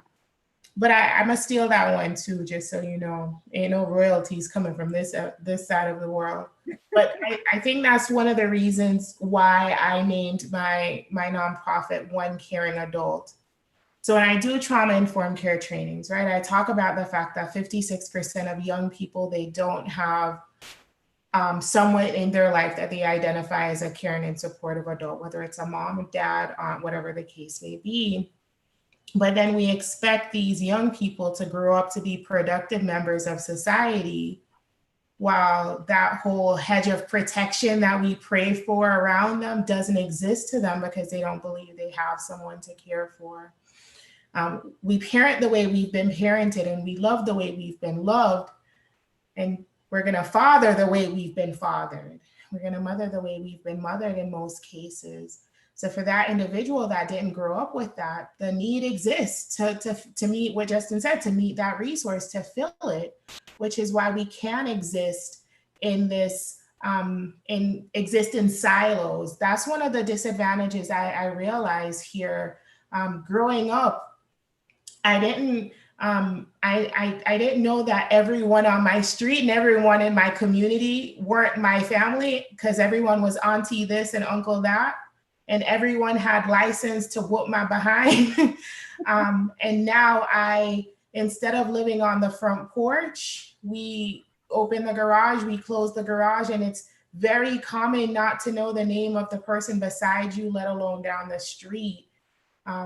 And if we can fix that, then we get to address some of the root causes that exist with our young people growing up ill-prepared and then becoming parents who are ill-prepared, raising children that are just duplicating the cycle of trauma that they've experienced. So it's finding ways to meet those resources and re-engage the village that used to exist, but no longer exists now, because we've gotten so comfortable with taking care of me and mine that we forget me and mine is our community, not just the people who have the same physical address. Absolutely. And Queen, I honor you. And this is very true. We father the way we were fathered. We mother the way that we were mothered. We talk all the time about intergenerational trauma and multi-generational pass downs. And that even though we don't really understand the hand-me-down or the pass-me-down, or we just assume it and we just apply it and just incorporate it and include it without questioning. And my ownership tonight as a mental health professional and an educator is to say, we are not being disrespectful when we question status quo. We're actually being insightful. We're not being disrespectful. I want you to understand why you're doing what you're doing. I want you to understand why you're saying what you're saying. And I also want you to be strong enough and wise enough to say, this may have been good for mom or dad, but it's not applicable to me. And there's absolutely nothing wrong with it. It's perfectly fine. We have that right and that responsibility to do it. We have one group of our society that gets to hand down trust funds while we get to hand down trauma, and we get to stand up and say, that's not the lineage that I want to see for the next generation. That's not the gift. That's not the endowment that I want to leave for my children and my children's children. And we get now in this season, especially because we know a little bit more, and we're open, we're more aware to do different, so that instead of passing down scars. We're passing down empathy and compassion and love and the things that are not typical for wounded people. We get to heal some of those wounds. And now you get to forgive. I say one of the greatest things that I ever did, and one of my most pivotal accomplishments, was to be able to go back and forgive individuals who were in my life to mold and shape me, but they didn't have it to give to me. If they didn't know, they couldn't give it to me. So I had to be wise enough and strong enough to say, I forgive you. I know better now. Will you have this conversation with me so I can teach you? Many times the young people, the children, will become the educators if everybody's open and receptive inside of that equation. So Shayla, a little bit different for the female to be able to speak to the wound that is left by an absent male, but you have a perfect perspective on it. And how do we heal that as we progress through? I am glad that you mentioned forgiveness, because for me, that's where it began. I had to begin to forgive my father. One of my best friends as a young girl, she grew up in a home where she had her mom and her dad. So I used to go to her house every day as a young girl and see her dad interact with her, see her dad rub her head and make sure she did her homework, see her dad tell her, okay, it's time for you to get in the tub, Shayla, you have to go home. Like, I saw him run and operate his home. And I always yearned for that same love in that moment. And although when my dad was away, he did his best to connect, but it was different from having him through the phone versus having him in the home, right? So when he got out, there was some resentment there. And I remember my grandma telling me, you know, Shayla, if things could have been different, I'm sure your dad would have chose different. And that also always stuck with me. And when, as an adult, when I began to heal, I realized that, and this is not mine, so guys, y'all can't quote this now. But I realized that I had issues in my tissues, and that was very deep rooted. It started from when I was 3 years old, and I lost my dad, and I had to work through each of those issues. I had to change my mindset. I had to realize that beauty came from within. No matter what my circumstance was, my dad still loved me, but I also had to be an adult and just take it on the chin. Like, he wasn't there. He wasn't able to tell you that you're beautiful every day. He wasn't able to esteem you. He wasn't able to give you those things. He tried his best.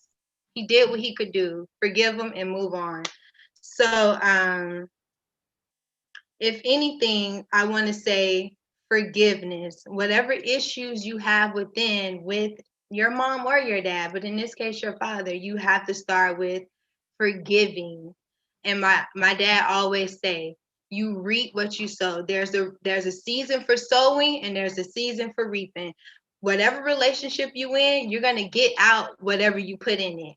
So if you want that relationship with your parent, so what, they're the adult and they should be calling you trying to make it right. If you want that, go for it. Sow into that relationship and see what happens. See what you reap from it. And that's what I'll leave you guys with. That's a whole sermon, Shayla. And I don't know if there's a little preacher in you, you know, I'm just saying that's a whole sermon. But we have a real issue and very troubling and difficult times often with forgiveness. So you very eloquently put that out there. And I want to go back a little bit. I know it's not your quote, but you done set the bar here. So let's go back. There are issues in my tissue. So that means in your tears, there's issues. Is that where we're going with that? The soft tissues within the body. We're made up of soft tissue. So it's deep-rooted pain and issues that you have to work through. And you may Queen. need a physical tissue to help you get through the healing, but Yes. it's deep rooted pain Yeah, that it's a double everyone. entendre. It's a double entendre. Yes. It could be There we taken go. both Yeah. ways. You a Yes. Put a poet, bow girl. on You a it. That's poet. right. She ain't a preacher. She a poet. Go ahead. Okay. And you gonna see that on my page. There's issues in my I'm saying, create the Canva and everything. It's gonna be, I don't know, it's gonna be unknown, but it's gonna be there. Yes. Y'all bringing it. Y'all bringing the heat tonight. That's beautiful. Thank you, Shayla. All right. Dante, bring it home, Queen. Come on. So that one, I mean, everyone's was great. Just FYI. It's a difficult question to answer for me because I had my dad since I was little on up until I was grown. So that's a difficult question for me to really relate to, be relatable. But as everyone was talking, I kind of thought about my brothers and sisters. You know, they didn't have that relationship with my dad like I had. You know, I've been with him since I was a baby. So one thing that when I try to mend that kind of relationship with them is that one thing I would kind of piggyback off everyone else. You have to have those resources, but you got to be open to that. You have to be open-minded to it. Yes. Because a lot of times people's like, you're not my daddy. So I'm trying to help you, but you're not being open and receptive to it. That's the problem. So I would add to what everyone else said is being open to those resources. Like Justin and Crystal and everyone else has mentioned, you have to be open to it because truth be told, my dad was trying to have that type of relationship, but my brothers and sisters had that wall up.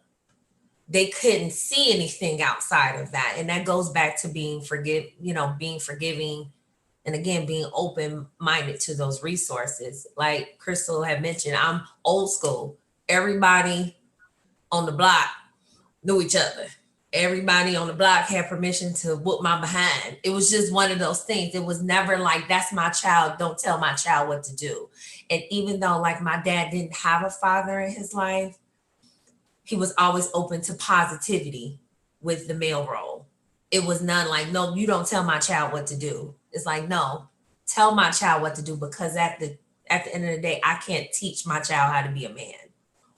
It's just what it is. So I would think taking that at the end of the day, just to sum it up, is kind of being open to your resources. If you have that male figure in your life and it's positive people, positive. Yeah. If it's positive, definitely be open to it and listen to what they have to say. So I'm going to say, Shantae, that was powerful. And you have to ask yourself a question, especially when you've been wounded. And that is, do you want to be bitter or do you want to be better? Do you want to move or do you want to be stuck? Are you going to go high or you are going to go low? You've got to ask yourself those questions. And I say that all of the time, even when it comes to therapeutic intervention. We can give you coping skills, strategies, these techniques, and these amazing and wonderful things, but you've got to be open to them, receive them, and be willing to apply them. There is no magical wand. So even inside of navigating someone to resources, they've got to take the steps necessary and do what is necessary to ensure their healing. So that's such a powerful point. Do you want to be bitter? Do you want to be angry all your life? Do you want to be conflictual?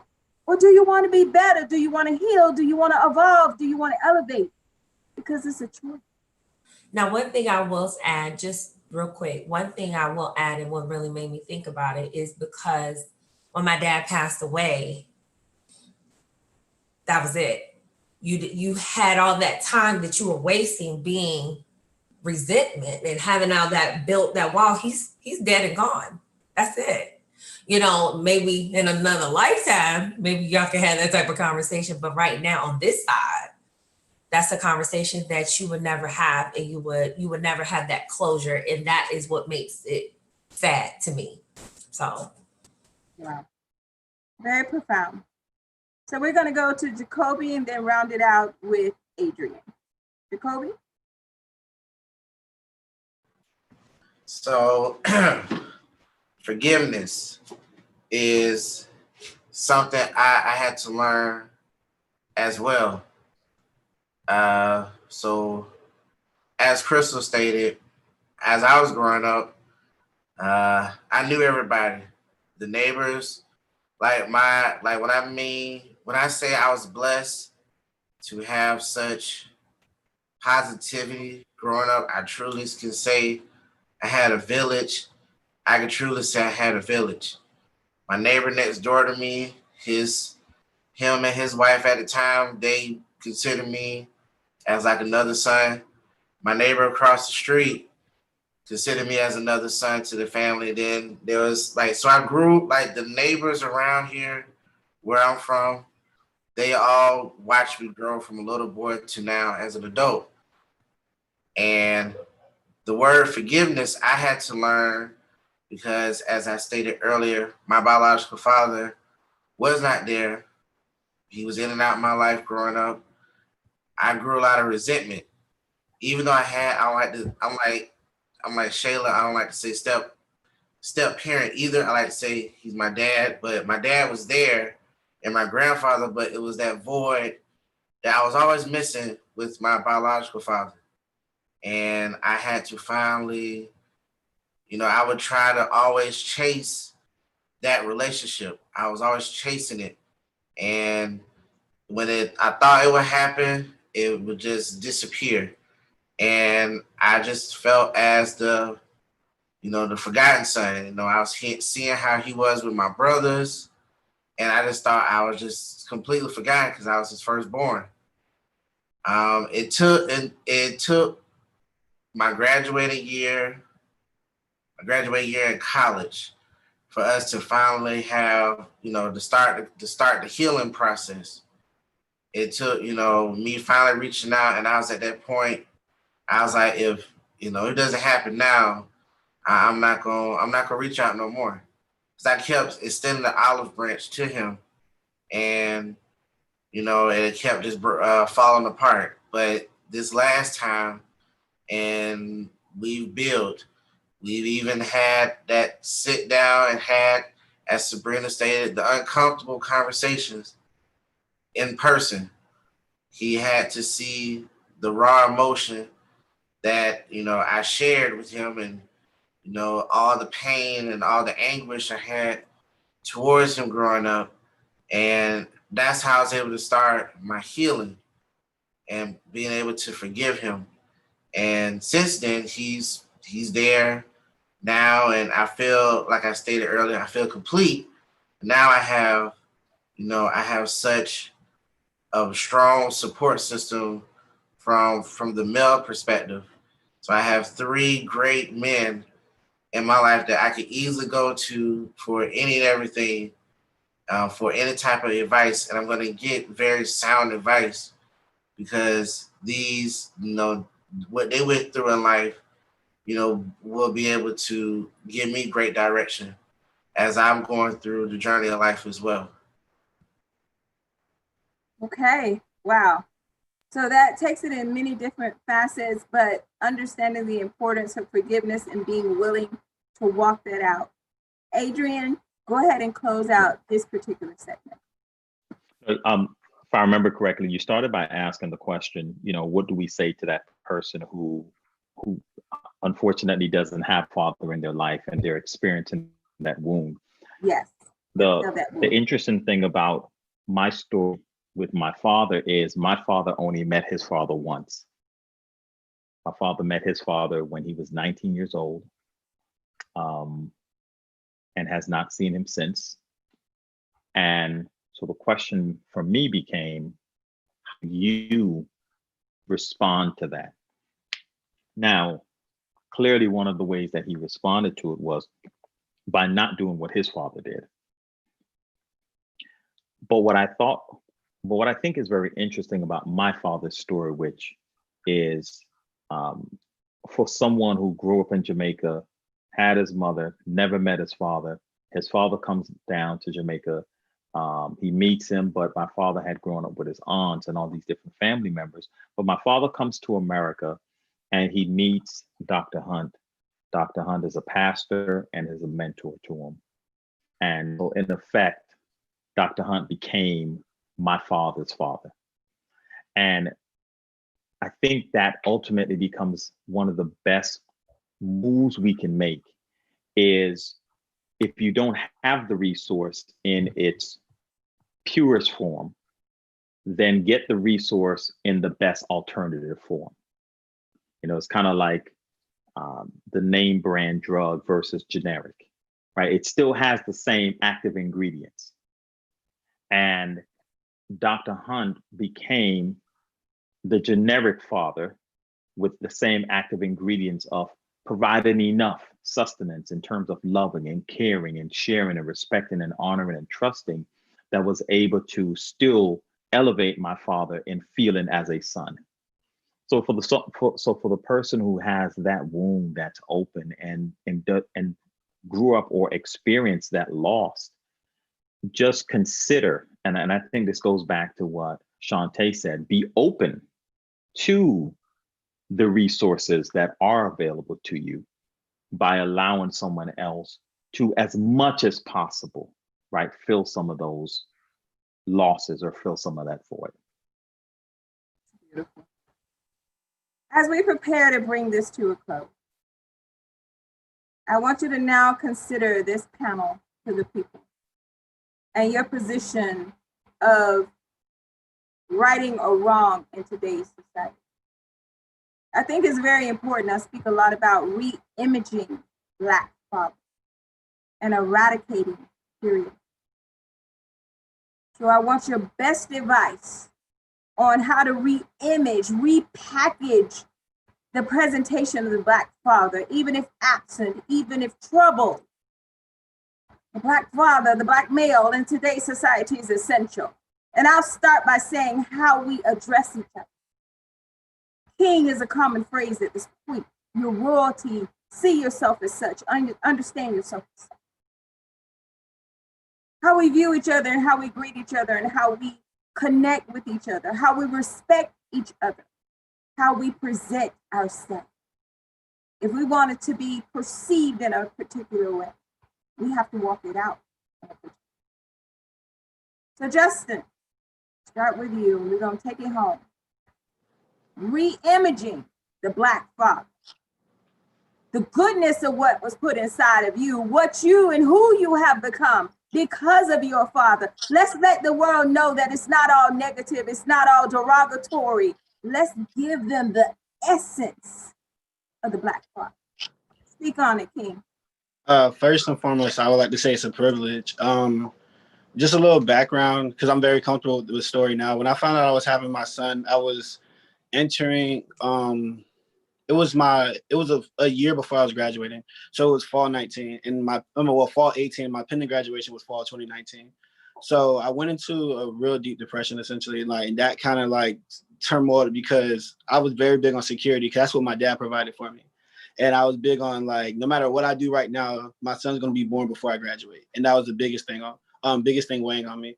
One thing that my dad told me that probably changed my whole outlook on everything on why it's a privilege being a father was essentially that don't ask why, be thankful that God trusted you enough to be a father to somebody else. And that was probably the biggest lesson I've learned, especially throughout being a father for these 14 months now. Essentially, re-imaging what it is to be a father it's the best job you'll ever have. Essentially, you essentially are you're an example whether you like it or not. You're a 24/7 example. You can't just turn it on and turn it off. You're always watched, even if you think you're not. And you also have the power to shape someone's life, and you have the power to give somebody the goggles that you want them to see life through. The life that you see yourself living, you can also give that to your son or your daughter. You can give them that type of hope, that type of wisdom, and shape their life in any type of way possible. I feel like that's what my father did for me. My background is completely different from my father's background. He was born and raised in Selma, Alabama, and I was born and raised in West Palm Beach. Country and the city, two different backgrounds. But he allowed the way that he taught to let me see life through the lenses that I wanted to see it through like his teachings. So I feel like through parenting, like, and through fatherhood, never stray away from it, because at the end of the day is that you're going to miss out on the best thing ever. Like I told my parents, I said I would have been a father at 15 if it wasn't for money. Like after I had my son, because it's the best thing ever, essentially. So never shy away from it. Like make sure that you're always showing love. You're always making sure that you're giving wisdom. You're always being that example, because you're going to have someone that's going to grow up mimicking everything that you do. So I feel like it's the best thing. And to understand now, Justin, that you are re-imaging. You are eradicating stereotypes just by who you are and who you've decided to become. So thank you, King. Thank you for being a positive asset to today's society. God bless you. Crystal, Queen Sister, re-imaging the Black father and eradicating stereotypes. I don't know why I always get so surprised when you call me so soon. So I'm gonna put some history to it to see the context of why we view Black dads the way we view them. So historically, Black men were studs, right? You're just supposed to go in and get the female slave pregnant, and you were removed from that space. So there was no room for you to be in the household with whether it's your wife or your significant other and that child, because we weren't supposed to be, family wasn't a concept for Black people. And you mentioned it earlier, you have intergenerational trauma, hand-me-downs, the same way we hand down pants and shoes is the same way we handed down that trauma. And for people who might not be as resilient as others, it's still that thing of, well, I don't need to be here because he wasn't here and he wasn't here, and going back centuries and centuries to where we normalize the fact that dads weren't present.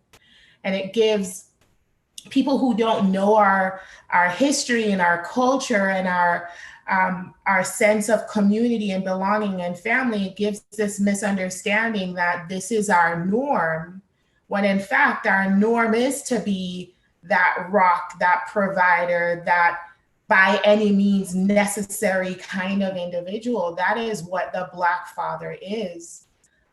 But many have just been they've learned hopelessness and they've disassociated from their systems, from their families, because of the way the system is set up. Systemic racism or institutional racism. But if we can start getting people to understand the stereotypes that you've held on to as truth and fact for all of these years were built in lies and fallacies because we weren't never allowed to have what everyone else had, then we will start changing that narrative. But Black dads are dads. They're providers. They have the ability to show love. And yes, I think I was about 17 or 18 when I was doing surgery. Was the first time I can actually remember hearing my dad say, I love you with words, but he's done it with deeds for all his life. So we might not communicate it with the same flavor and spice as everyone else, but it doesn't diminish the fact and the capacity that Black dads have. And I think this generation is exciting because now there is this understanding that, hey, it's good to show the love, but it's also great and a lot more important to say and communicate it verbally so that there is no question if that love exists. But I think more and more people are going to start letting go of that stereotype that it doesn't exist. And they're going to start realize how it exists and how beautiful it exists in its own way. So I'm encouraged by that. But yeah, Black dads rock. Beautiful. And Crystal, I gleaned this from you.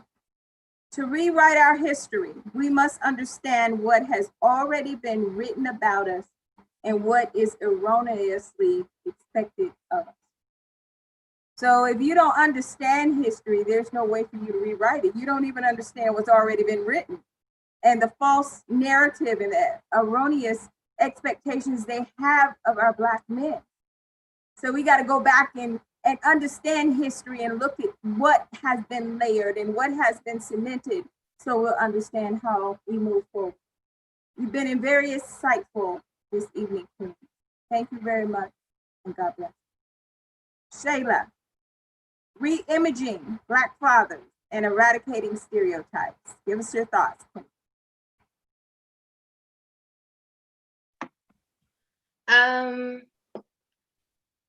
I think it was Adrian, if I'm not mistaken, who mentioned his dad told a lot of stories when he was younger.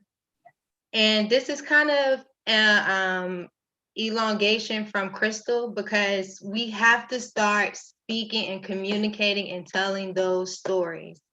We have to begin sharing our ups and our downs as Black people and Black men in our experience.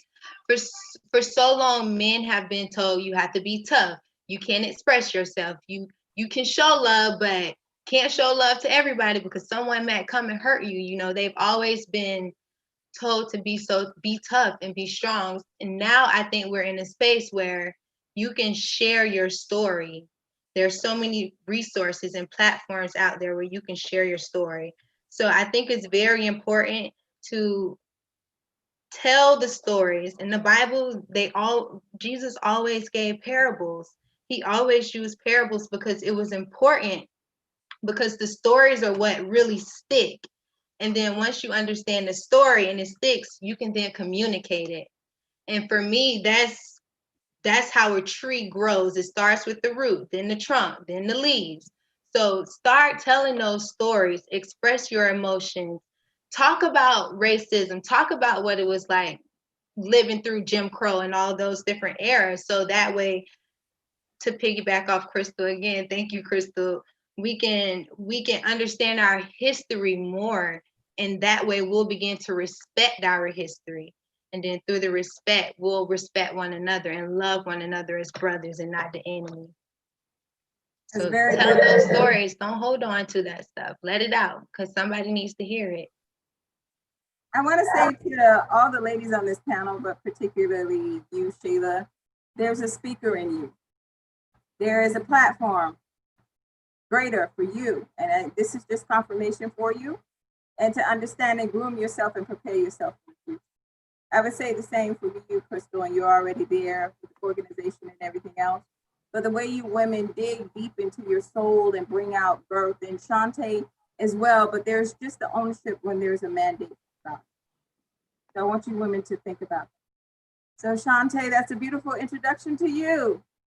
Re-imaging the Black fathers and eradicating stereotypes. I want to say for my dad always said for him, he said, I want to paint an image of how I want, what I want to be as a father.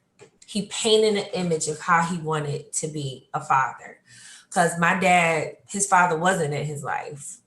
But when he had me, and of course, along the way, the things that he did back in the day. But when he had me, he was like, I'm going to show you, I'm going to roll my mistakes and show you this is how a father's supposed to be. And I feel like a lot of times with dads, we kind of go with the stereotype. Well, my daddy wasn't no good, so I'm not going to be no good. We hold on to that stereotype because it's comfortable versus going outside of our box and doing something totally different. Like my dad, you know, he didn't have that father figure in his life to show how he's supposed to treat women, but he treated me and my mom like we were queens and princesses. So it's just what it was. So I would say going forward is paint an image of how you want your children to reflect in the world. And that's just, honestly, to be perfectly honest, that's the nicest plain Jane way I can put it. Paint an image of how you want your children to reflect in the world, and don't go with the stereotype. I think it's absolutely amazing. I want to say this evening, you represented your father extremely well, even in his absence. And I know that he's proud of you. I know that he's looking down on you. I know that he's smiling and everything else, because this is what I left in my daughter. So thank you for representing so well, and I honor you too. Adrian, Thank you. your thoughts. Jacoby, we're going to leave it with you to close it out. Adrian? You know, statistically, and you and I have talked about this before, men are a lot more active, especially specifically Black men are a lot more active in children's lives than what is typically depicted. We're front and center. What has thrown the data off are men with children from multiple women. And so you can't be in two places at once. So for every check mark that he gets for being present, if he has two other women who are mothers of his children, then are two X's in that box. So he now looks absent in two households when he's only present in one. So now he's only present in 33% of his children's lives, right? And he's absent in 66%. But the reality is that we're very present. One of the work that I'm involved in is, and what we're doing here is having a counter narrative discussion, right?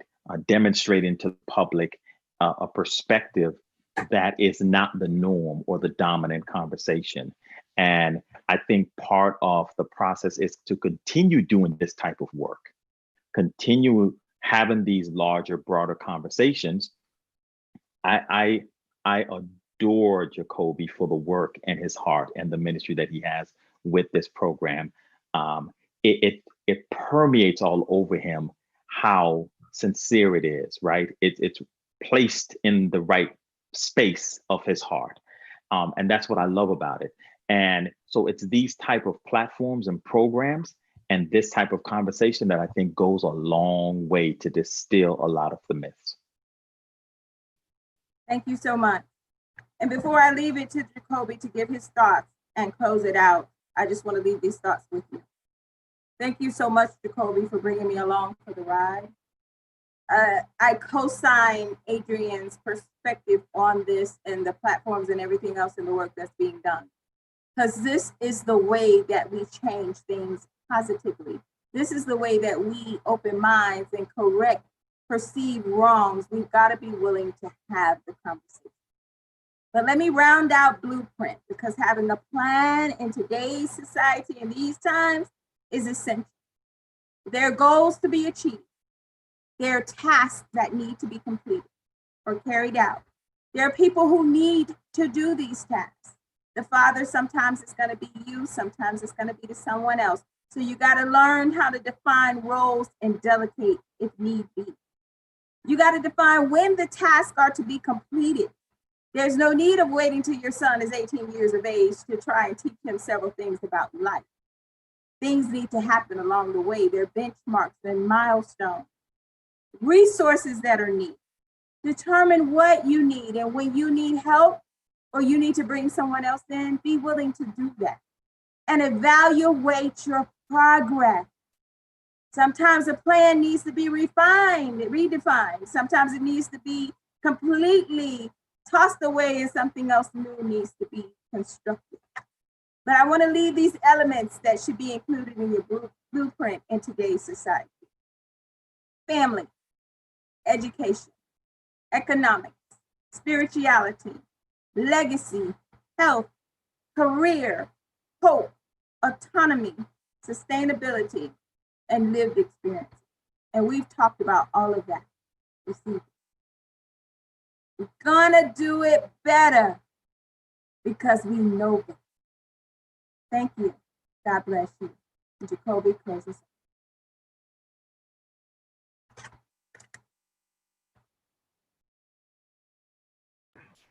All right, before we close, I wanted to answer the question on re-imaging Black fathers. I started with the vision. During the pandemic, I wanted to, just looking at the news, just looking at where's the positive imagery of Black fathers. I know so many fathers, Black fathers that are present.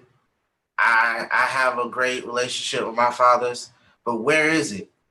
I'm seeing a lot of junk. I'm gonna keep it keep it PC. A lot of junk that's being filtered throughout social media, but where's the positive imagery? So I can't, God bless me with the vision for A Father's Love Language, the series. I thank Sabrina for the name. I just came to her with the vision. She took my vision and she just created something that was amazing with the title A Father's Love Language.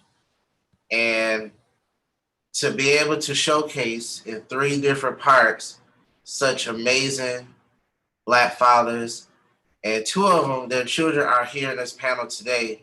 To hear their testimony to their fathers is amazing, because I've worked with their fathers, and by hearing their children give their testimony to their fathers, it echoes the sentiments of how I feel that they are great men.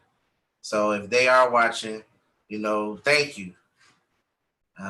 Thank you. So now that we're focusing on the children, I feel now we're the generation that can make that change. We're the generation that, as Crystal stated, we have the information. We have it. We peeled from the mature generation. Now we have the mantle. How are we going to set the tone for the generation behind us? It's time for us to rise. This is our rising moment. This is when, I'm going to use sports term because I like sports. This is game 7. We're in the 4th quarter. We down by 3. And it's 3 minutes on the clock. What are we going to do? We're going to fold, or we're going to rise up to the challenge. Something like this positive image, hearing Black people talk, intellect, talk, be transparent. We're not showing no hood. We're not showing any type of vulgarity. We're sitting here. We're respecting each other's vulnerability, our transparency to this type of conversation. This is the positivity that our children need to see. This is what needs to speak through their ears. This is what they need to see versus seeing just carrying guns and all this and that and the third. This is what they need to hear, for the father, for the children that may not have that father. This might give them hope. For people I've heard on the panel that didn't grow, they can peel and give them that strength. This is what needs to be shared. This is what needs to be penetrated through the airways, and it goes global. So I thank everybody on this panel for supporting my vision for this conversation to start and for it to go global. That's my mind frame, is for us, our imagery, for us to, as Crystal stated, to rewrite history. We have that moment. It's here now. We're not going to drop the ball. We're going to continue and make sure our image, when the children behind, a generation behind us, the generation behind them, they're going to see positive imagery of the African American culture, not what the media wants to dictate what is African American culture. So I thank you to everybody that's watching, and just thank you. I want to close by saying that the representation this evening is the essence of what our community truly is. And you're absolutely right, Jacoby. We cannot allow the picture to be distorted and the untruth to prevail. Let us continue to rise up. Let us continue to engage platforms. Let us continue to not grow weary of having the conversations. And no matter who does not show up on the other side, let's make sure we're invested. As long as there are boots on the ground, as Kevin Brown said, we're going to accomplish an amazing thing. I've been inspired this evening. I have takeaways this evening. I've added all kind of information in the comment section this evening. But I just want you to know that you are excellent representation of our beloved Black community, and I honor each of you. God bless you.